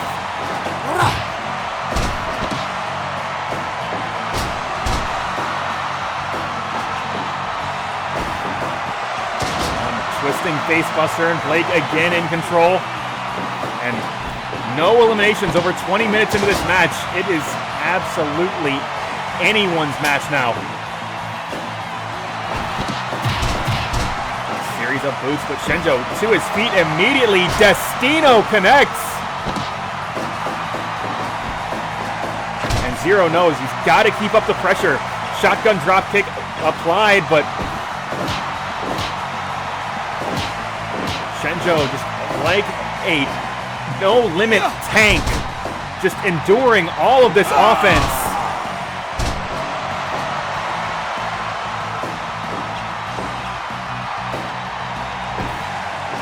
But hold on, Puerto Rican Destroyer connects. That could be it. Going for the cover and rolling Shenjo closer to his own corner. Oh my God. Somehow, Shenjo able to escape.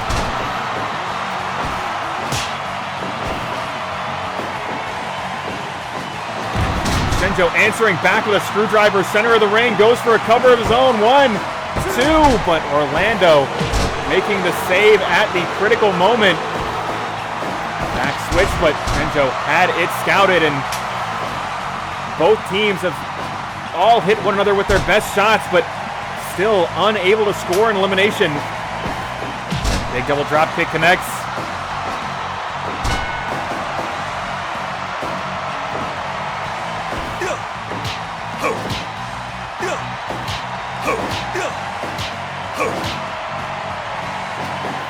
And massive super kick, but Sterling answering back with a rolling lariat, and Sterling to his feet first. Sterling now firing it up. Blue Gatorade turnbuckle.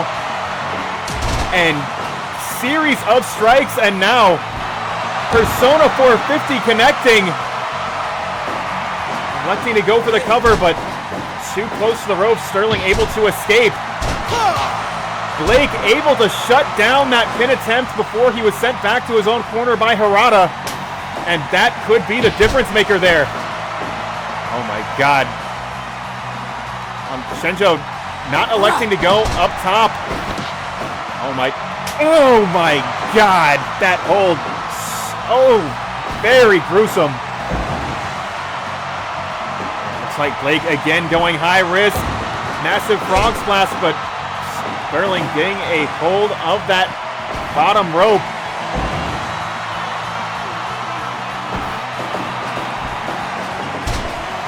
Armbar locked in, that could be it. That's the first elimination. And with the Blake's House Wrestling Champion eliminated, the landscape of this match has just changed.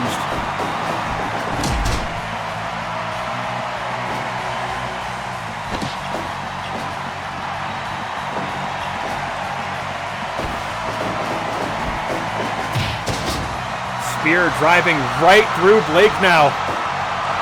And RK Orlando connects, going for the cover. 1, but only getting 1 too close to that orange Gatorade turnbuckle.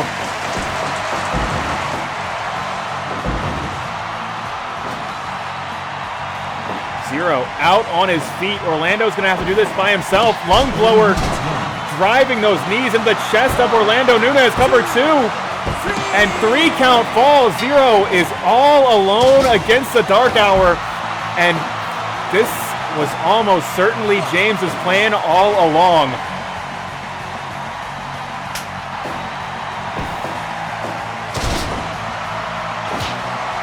Going for that double leg takedown, but unable to get it. And now Shenjo firing up.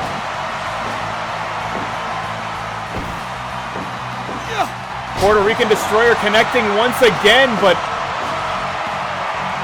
is it too little, too late? Going for the cover. 1. But on big frog splash, but some miscommunication between Blake and Shenjo. Blake crashing down to the mat. Insecurity doesn't quite find its mark.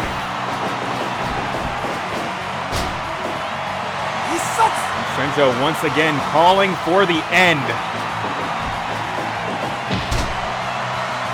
Levels him with that lariat, and now bringing in Holloway to finish the job. Another Puerto Rican Destroyer connects. Just how many of these does Zero have in the tank?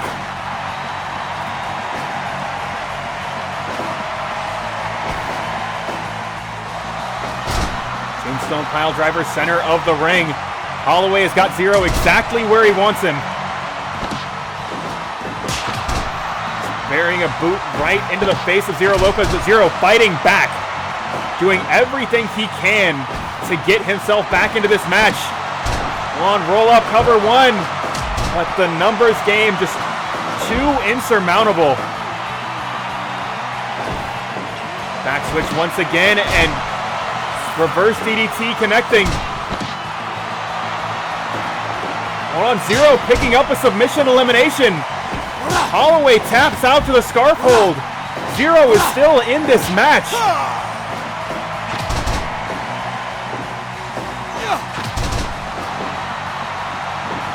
And Holloway's plan to embarrass Zero Lopez has backfired. sit out face buster from Zero Lopez, and he's not finished yet. Shotgun drop kick right into the chest.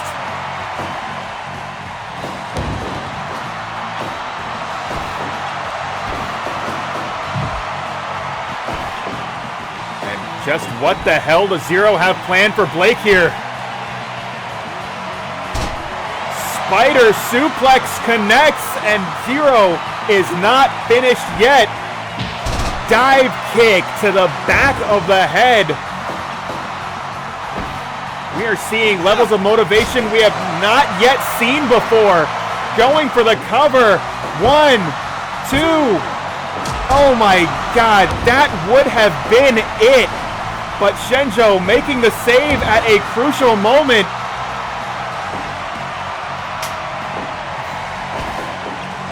Destino once again, and it looks like Blake may have suffered a neck injury.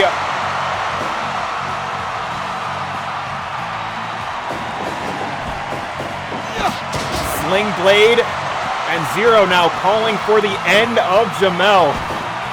But Shenjo answering back, powerbomb once, twice, 3 times into the mat, cover, 2, 3 count, fall.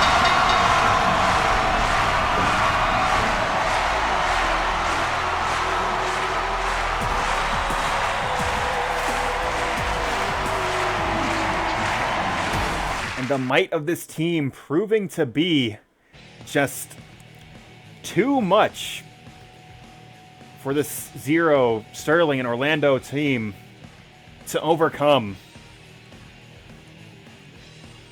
As I said, if the goal here was to get Zero to follow Holloway into this trios division, and the plan was to embarrass Zero Lopez, plan absolutely was ineffective. They beat Zero. They beat Zero's team. But Zero showing that he is all heart and is still very much gunning for Holloway. But that will have to wait to another day. As we have already seen Sterling competing on Blake's House Wrestling Television, of course. And I suppose it cannot be overstated. Blake picking up a pinfall victory over the Blake's House Wrestling champion. As I said at the open of this program, there is no clear #1 contender for any of the major championships. Blake making a strong case for himself, but that too will have to wait, as another one of the major champions going to be competing tonight. Actually, all 3 of the major singles champions going to be on tonight's program, as we have the JPW champion, Joey Bagi. He's going to be taking on a man that also showed just so much heart in last week's trios competition. We're going to give him a showcase match. Exhibition against the JPW champion. The voice of Blake's House Wrestling, Jason McLennon, taking on Joey Bagi, and that match is right now.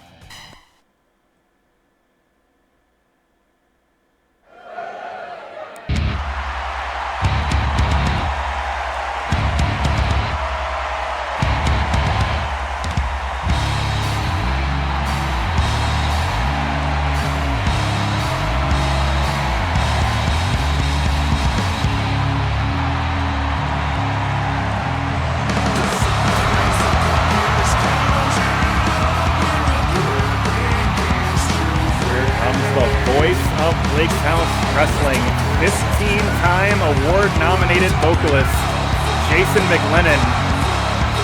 But he has got his work cut out for him, as best and brightest stars of Judgment Pro Wrestling sharing a ring with him tonight. Of course, that is Joey Bag of Donuts himself, Joey Bagi.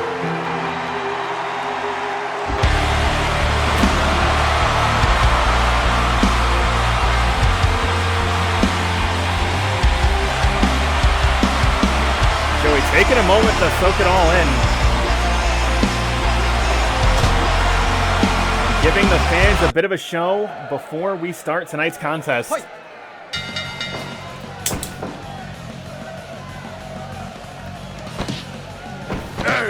Jason McLennon gonna be tough to beat in a contest of strength, but there is one thing we know about Joey. This man has a gas tank from hell. He can go the distance with anybody. And Jason McLennon is no exception. Be on the lookout for those devastating super kicks of Bagi. But in the meantime, right now these two competitors begin their contest trying to gain the upper hand. As I said, it's going to be tough to beat McLennon in a contest of strength as he is just dominating Joey, at least in the opening minutes of this match.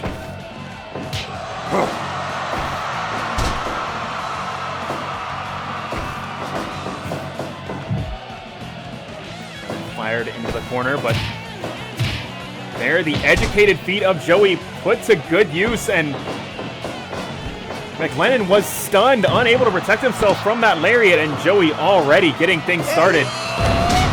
Big moonsault press, getting a count of 1 early. McLennon clearly not prepared to face the champion, but at least in that moment. But despite that, just the power on display of McLennon. He seems to have an answer for a lot of Joey's significant offense, and that is going to be a difference maker here. That is exactly how he was able to stay in that trios match last week, to the extent that he was able to do so against that absolutely dominant force that is the Dark Hour unit.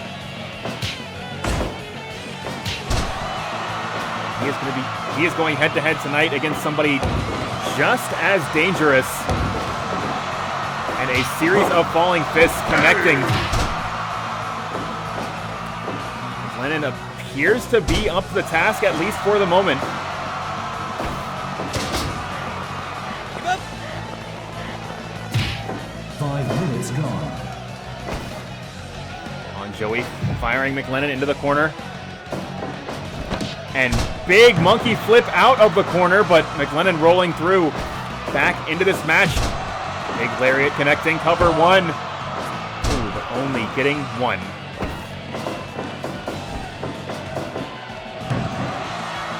Back to basics, that big back body drop. And now, Boston Crab locked in. McLennon is trapped, but is able to escape and deliver a series of sledgehammer-like hands to the face of Joey Bagi. Going high risk, but thinks better of it. Joey able to get to his feet. And this match will continue. Delivering 5 punches right to the face, and again targeting the lower back of Jason McLennon. An excellent bit of strategy by Joey here.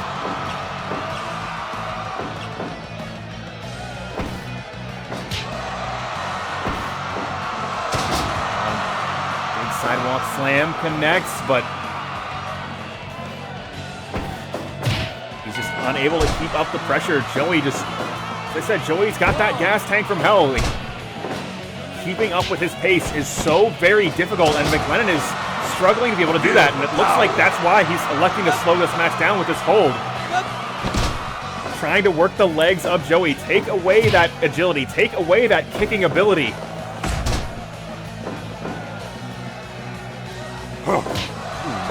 Sledgehammer-like hand connects, but Joey just marching right through it.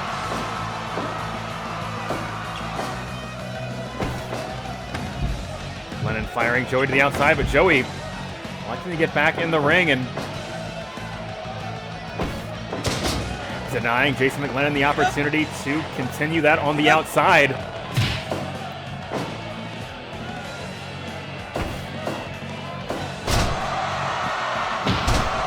Manhattan drop and follows it up with a picture-perfect lariat, but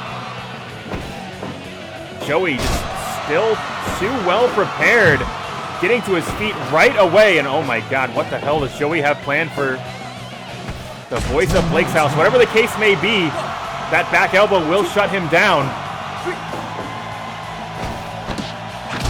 Step up Insagiri connects.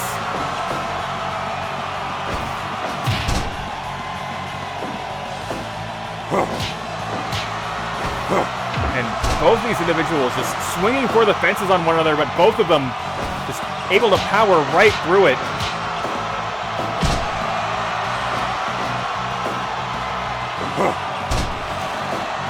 And again, McLennon targeting the legs of Bagi. That seems to be his strategy here. Jason McLennon, more of a brawler typically, but I think he knows exactly how dangerous Joey is, and here comes the barrage of super kicks that Joey is so well known for. Cover two, and very nearly able to pick up the victory with the first one. Well, here is another one. Do not adjust your set. You are not experiencing deja vu, but Jason McLennon certainly did. That super kick just leveling the voice of Blake's House Professional Wrestling.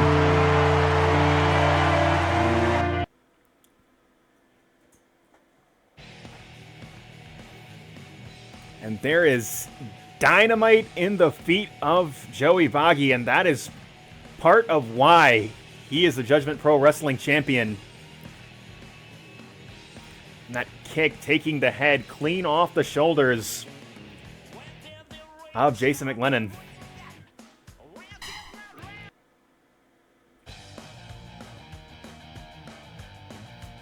But coming up next, of course, we now know who is going to be facing Mag.Lo in that Mag.Lo Open Challenge.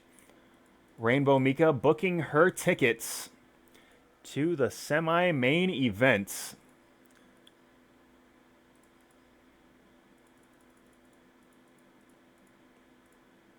So give me just a moment here to sort out this matchup here.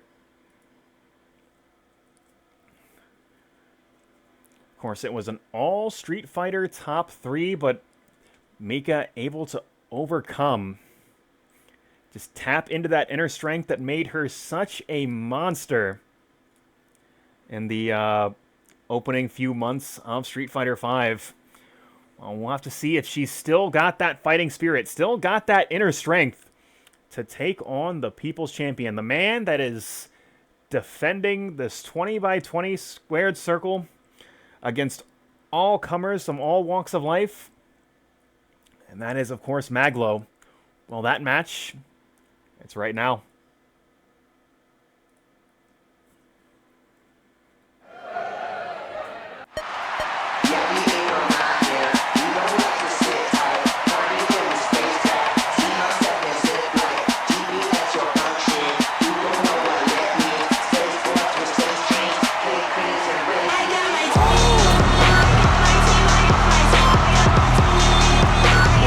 Find the theme of Mag.Lo, team and more at maglo.bandcamp.com.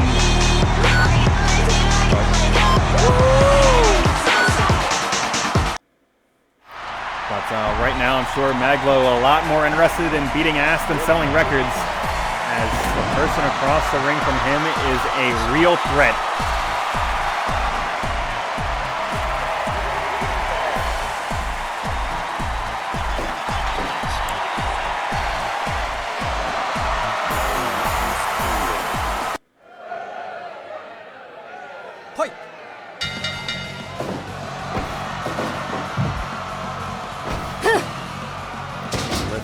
Drop. And Mika gaining the upper hand early. Mag.Lo answering back forearm smash.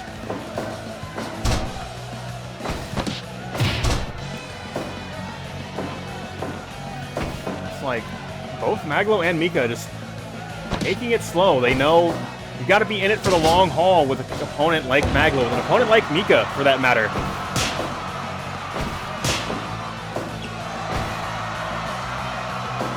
Both of them so very dangerous, but Mika so very comfortable inside a wrestling ring. That's not always the case with these contestants in the Mag.Lo Open Challenge. Not many of them have as much wrestling experience as Mika has. But big boy senton coming from Rainbow Mika.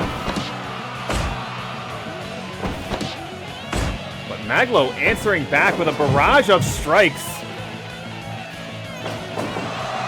Both Mag.Lo and Mika swinging for the fences, neither of them able to connect. As I said, neither of them really able to get those significant maneuvers off. The first one to be able to do so is going to be a game changer, as Mag.Lo taking a little bit too long deciding what he wanted to do as Mika was trapped in the corner, and now both Mag.Lo and Mika just slugging it out. Mag.Lo to his feet first.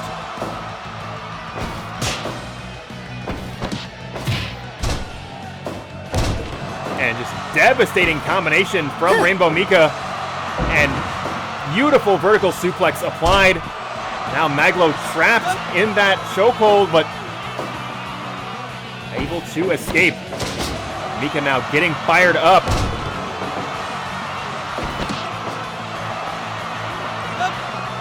Side headlock applied. Mag.Lo able to push Mika off.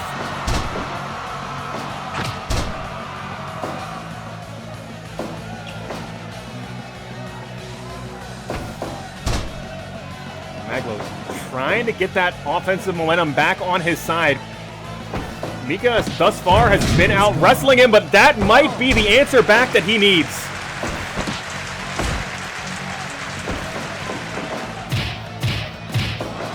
Series of forearm smashes, and now Mag.Lo fired into the ropes. And a lariat connecting, and again, Mika keeping up that pressure. Chokehold locked in.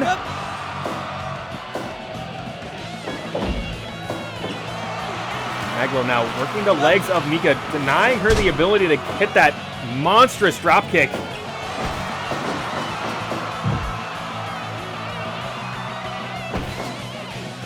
Hold on, Mika sending Mag.Lo up top. But Mag.Lo reversing course. Sunset flip powerbomb cover 2. Only getting 2.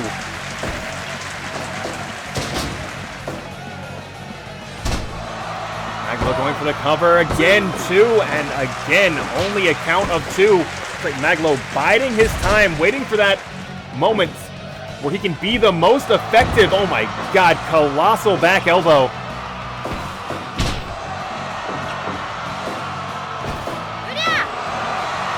Hold on, press and power slam. Mag.Lo not quite able to reach the bottom rope, but is able to get a shoulder off the mat when he needs to the most.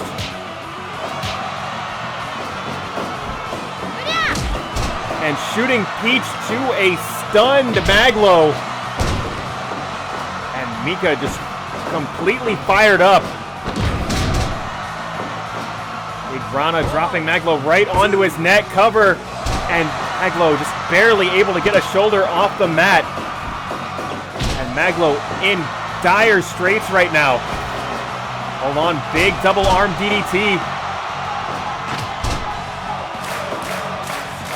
As Blake's House faithful cheering on the People's Champion. Another massive Rana, and that could be it right there. 2. Oh my God, somehow, some way, Mag.Lo getting a shoulder off the mat, and this match will continue, but for how long? Cover 2. 3 count fall.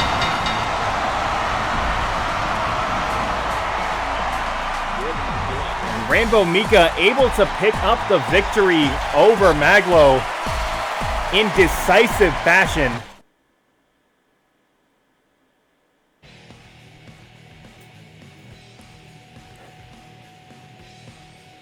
As I said, have to wonder which Mika you are going to see.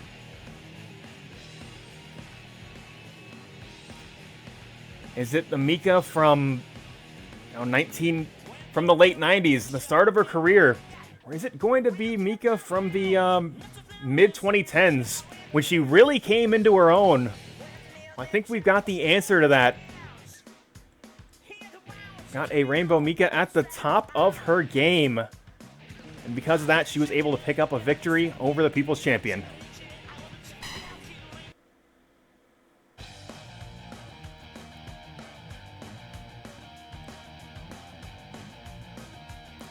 But we have got one more match for you guys tonight. And as I said, we're going to have all of the major champions on Blake's House Television this evening. And what that means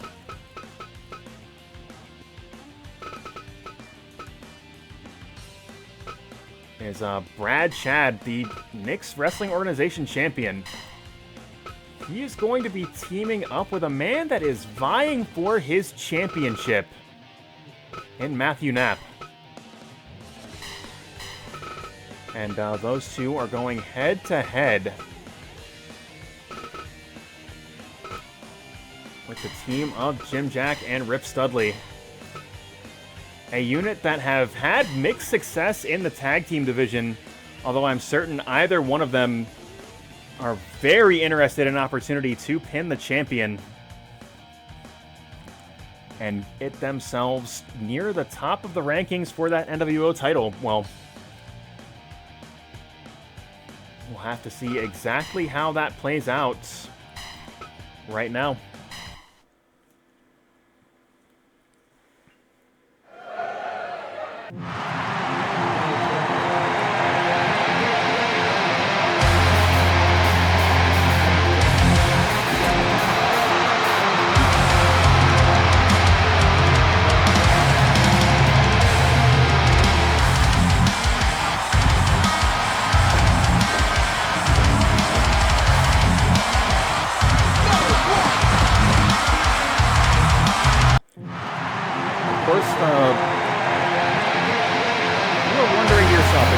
What Matt is doing in this match.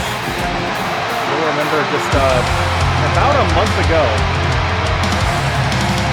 the reign of Big Boss looked absolutely impossible to overcome,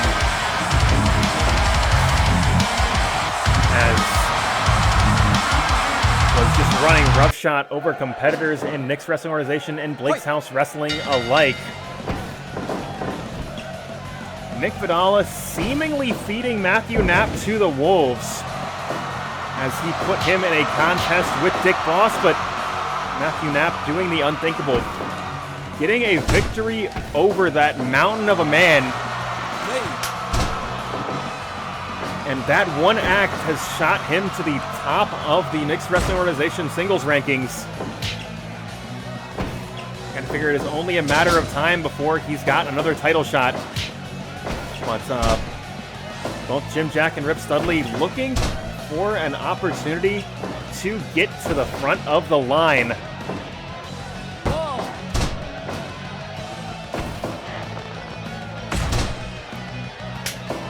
Of course, this Jim Jack and Rip Studley team, they have been a duo for the past several months and have really come into their own as a tag team.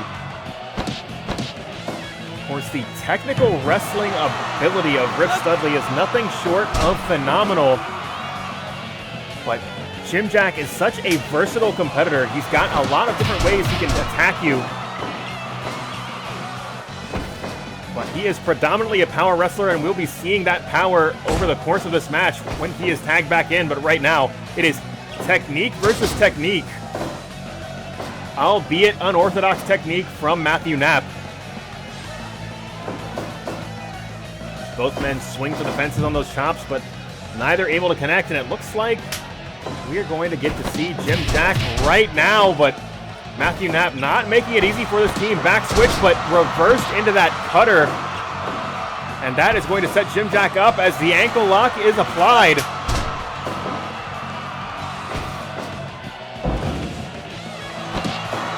Matthew Knapp always looking to remind you, he is an Olympic-style wrestler at his core, despite all of the wacky antics he might get up to in the ring, he can and he will out-wrestle you. He has proven it time and time again, but right now, Rip Studley looking to put that to the test.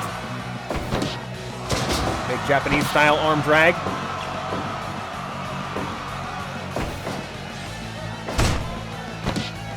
And picture-perfect deadlift suplex, and I was going to send Matthew Knapp to his own corner, and here comes the man that has laid claim to the title, the best in the world, Brad Chad.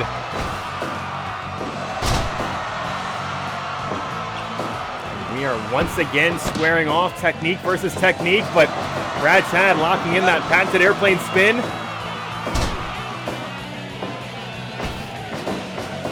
And if there is one thing we know about Brad Chad, he is, more than anything else, an excellent strategist in the ring. He makes people fight the match he wants to fight.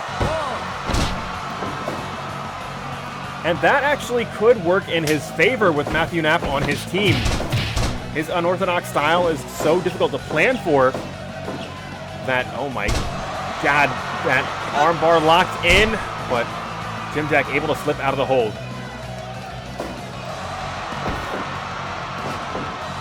On lift and no, reverse, but transitioning into that Kimura hold, Jim Jack was prepared.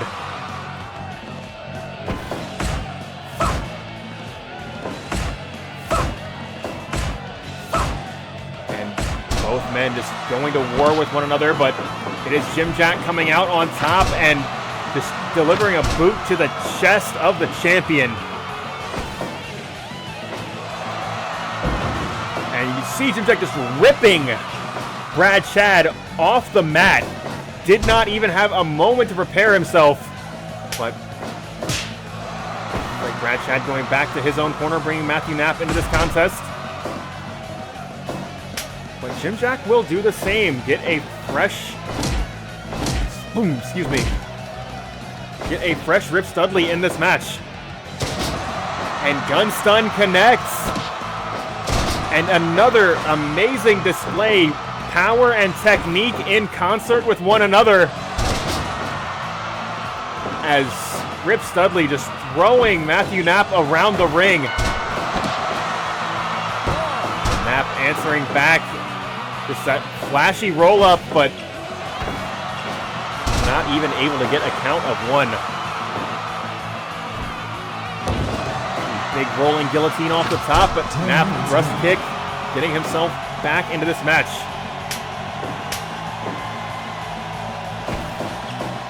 Hold on, combination, STO and suplex. And the best in the world is back at it. As that armbar locked in, sidestepping the shote, and Brad Chad putting on a wrestling clinic, but Jim Jack answering back, driving that heel right into the throat of the man that is called the best in the world.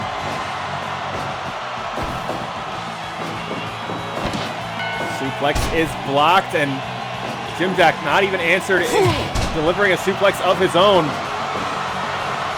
Has that torturous Boston Crab applied, but Knapp able to make the save at a critical moment. And Brad Chad, the ultimate opportunist, going for that roll-up out of nowhere.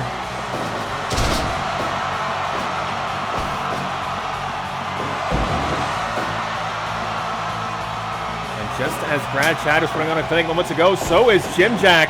And here comes, hold on, Magic Killer connects. One mount tackle applied. And now a Kimura of his own as Matthew Knapp has it locked in tight, but a knee to the gut will allow Studley to escape.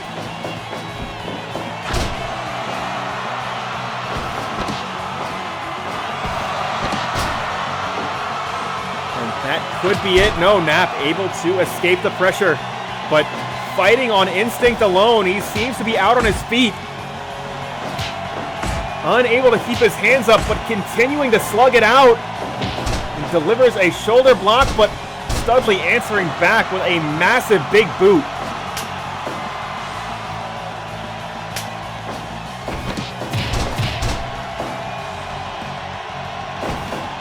Hold on. I'm at the STO. I'm at the suplex. I'm at the combination STO and suplex hold.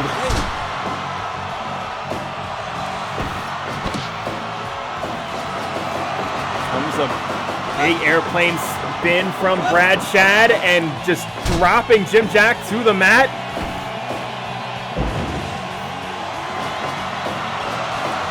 And now Brad Shad showcasing his technical ability, and this is a much better, more effective unit than possibly could have imagined on paper, but both Brad Shad and Matthew Knapp, excellent wrestlers.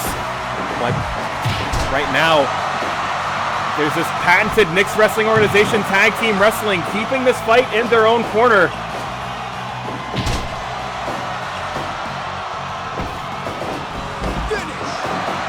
Hold on to someone.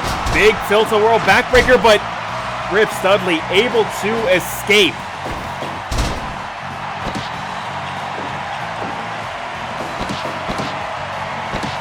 What? This could be it. But now Studley hanging on, and Jim Jack going to allow him to break the hold on his own. He is confident in his partner, but let's see if that confidence is misplaced.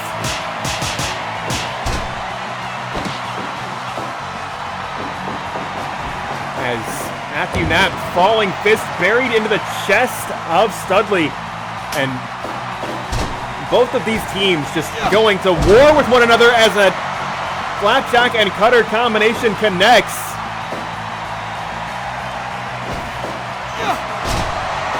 On cover, but only getting one. Big reverse DDT. Jim Jack doesn't seem to think that's enough, just driving a knee right into the jaw of Matthew Knapp.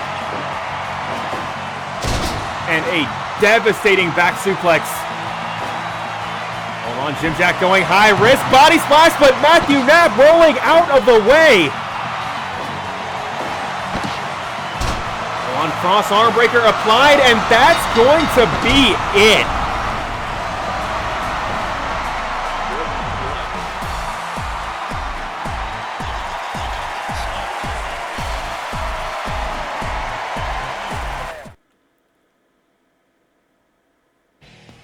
And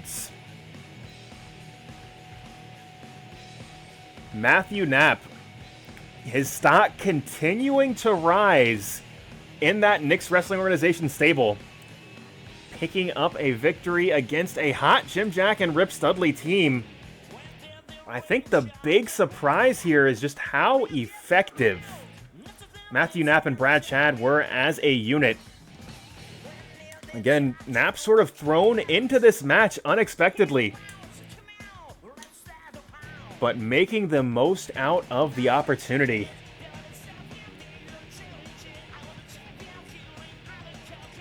But that is going to conclude the main portion of tonight's program. Of course, you are always more than welcome to stay tuned for the bonus match while I hang out with you guys in the chat. Oops, keep doing that.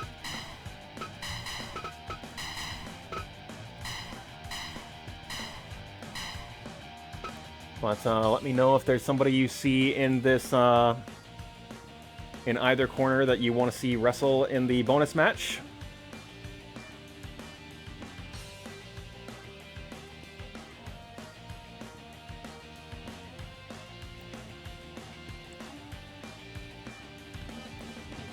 And also, while I am almost certain that's Kenzu in the red corner, if you have not tried the KOF 2K2 netcode beta, I highly recommend it. Don't know if Banestar is still in the chat. We were playing last night, and I am Southeast US, and he is Midwest US. We were getting super stable 2-frame delay the entire time.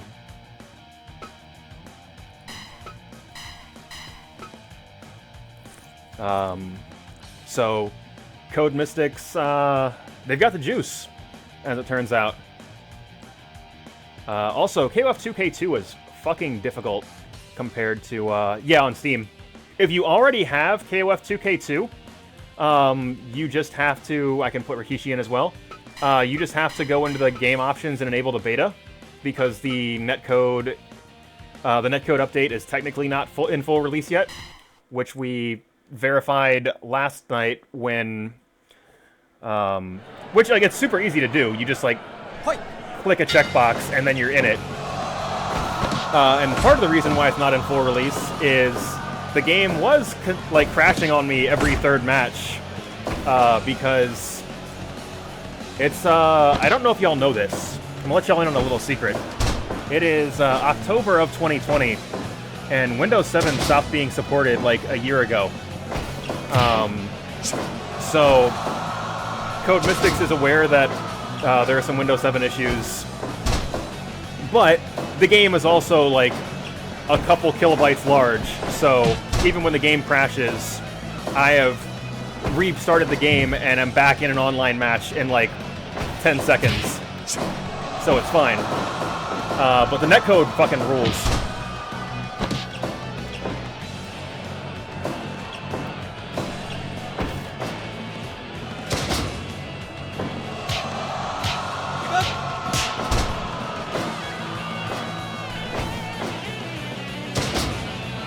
This must be Hordak 85.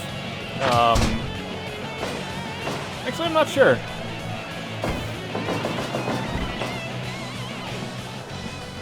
I guess it could be like his armor.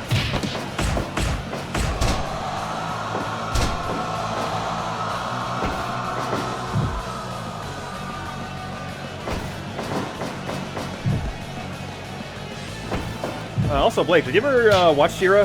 Because that show, it is also real good.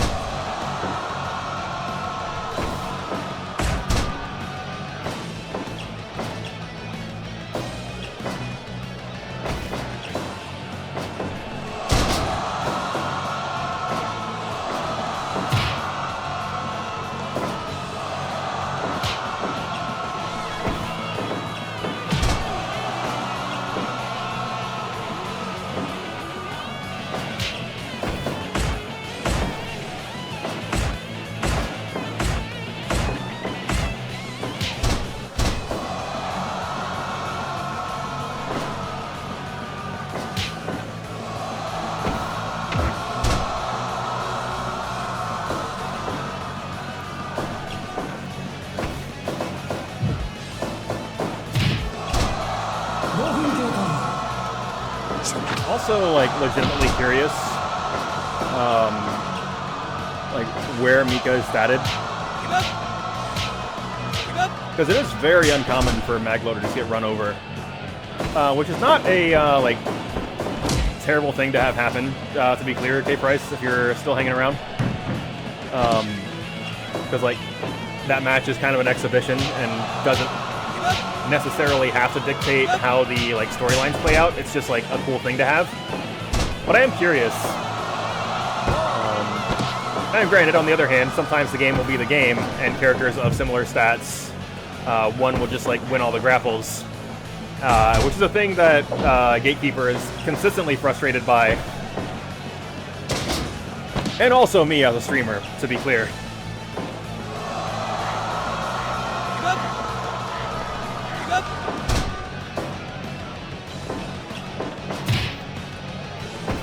But also, like, I don't know, I feel like we got some stuff to work with from tonight's show. Kind of threw this card together when I realized, oh, my singles division, I have done fuck all with in the last month or so. I should probably scramble together and get some matchups.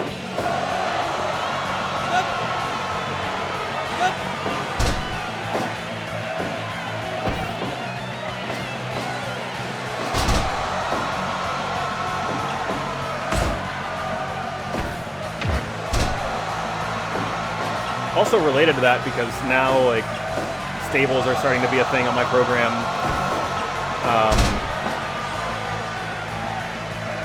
I have a lot of little nitpicky things I don't like about Fire Pro. Ooh, Rikishi driver.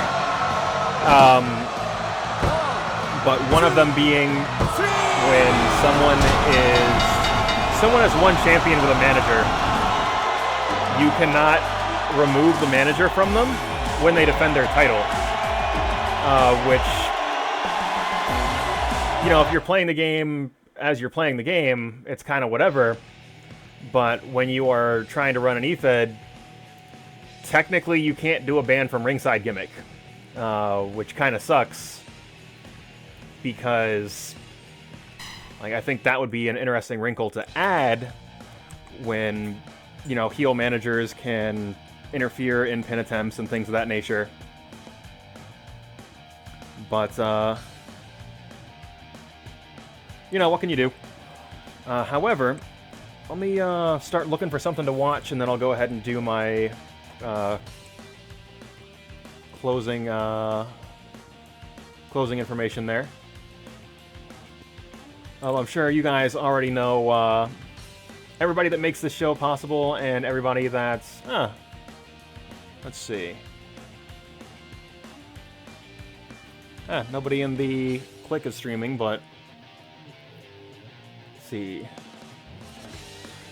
think I know where I'm going to go after this. I'm going to go watch Dairakato's stream KOF 2K2. But I digress.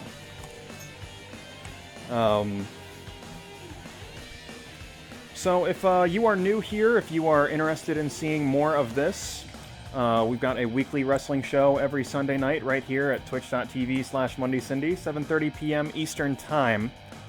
It is a weekly show, but if this week was your first show, I do my best to keep people caught up on what's been going on storyline-wise from recent weeks, and even trying to reach way back to some callbacks to earlier stuff and earlier feuds. So, much like real professional wrestling, you can jump in any week, and we'll make you feel right at home. Of course, you saw the Gatekeeper hanging out in the chat, as well as Just a Copy. Troll Wizard wasn't here, but the three of them getting major writing credits for this show, and Gatekeeper and Troll Wizard, of course, submitting the characters for Judgment Pro Wrestling and Nick's Wrestling Organization. The show would not be what it is without them. Just a Copy, of course, contributing the in-ring graphics, and the Mag.Lo, of course, you saw his real Bandcamp when he was making his way to the ring, maglo.bandcamp.com, providing all the original music for this program. Support those guys. Earnestly, they're good people, and they make the show better, but you know, they're good otherwise. But if you are interested in hockey, myself and Heavy Hura Eric Alpizar, we do an NHL 20 stream on Wednesday nights, 8 p.m. Eastern Time, right here at twitch.tv/MondayCindy.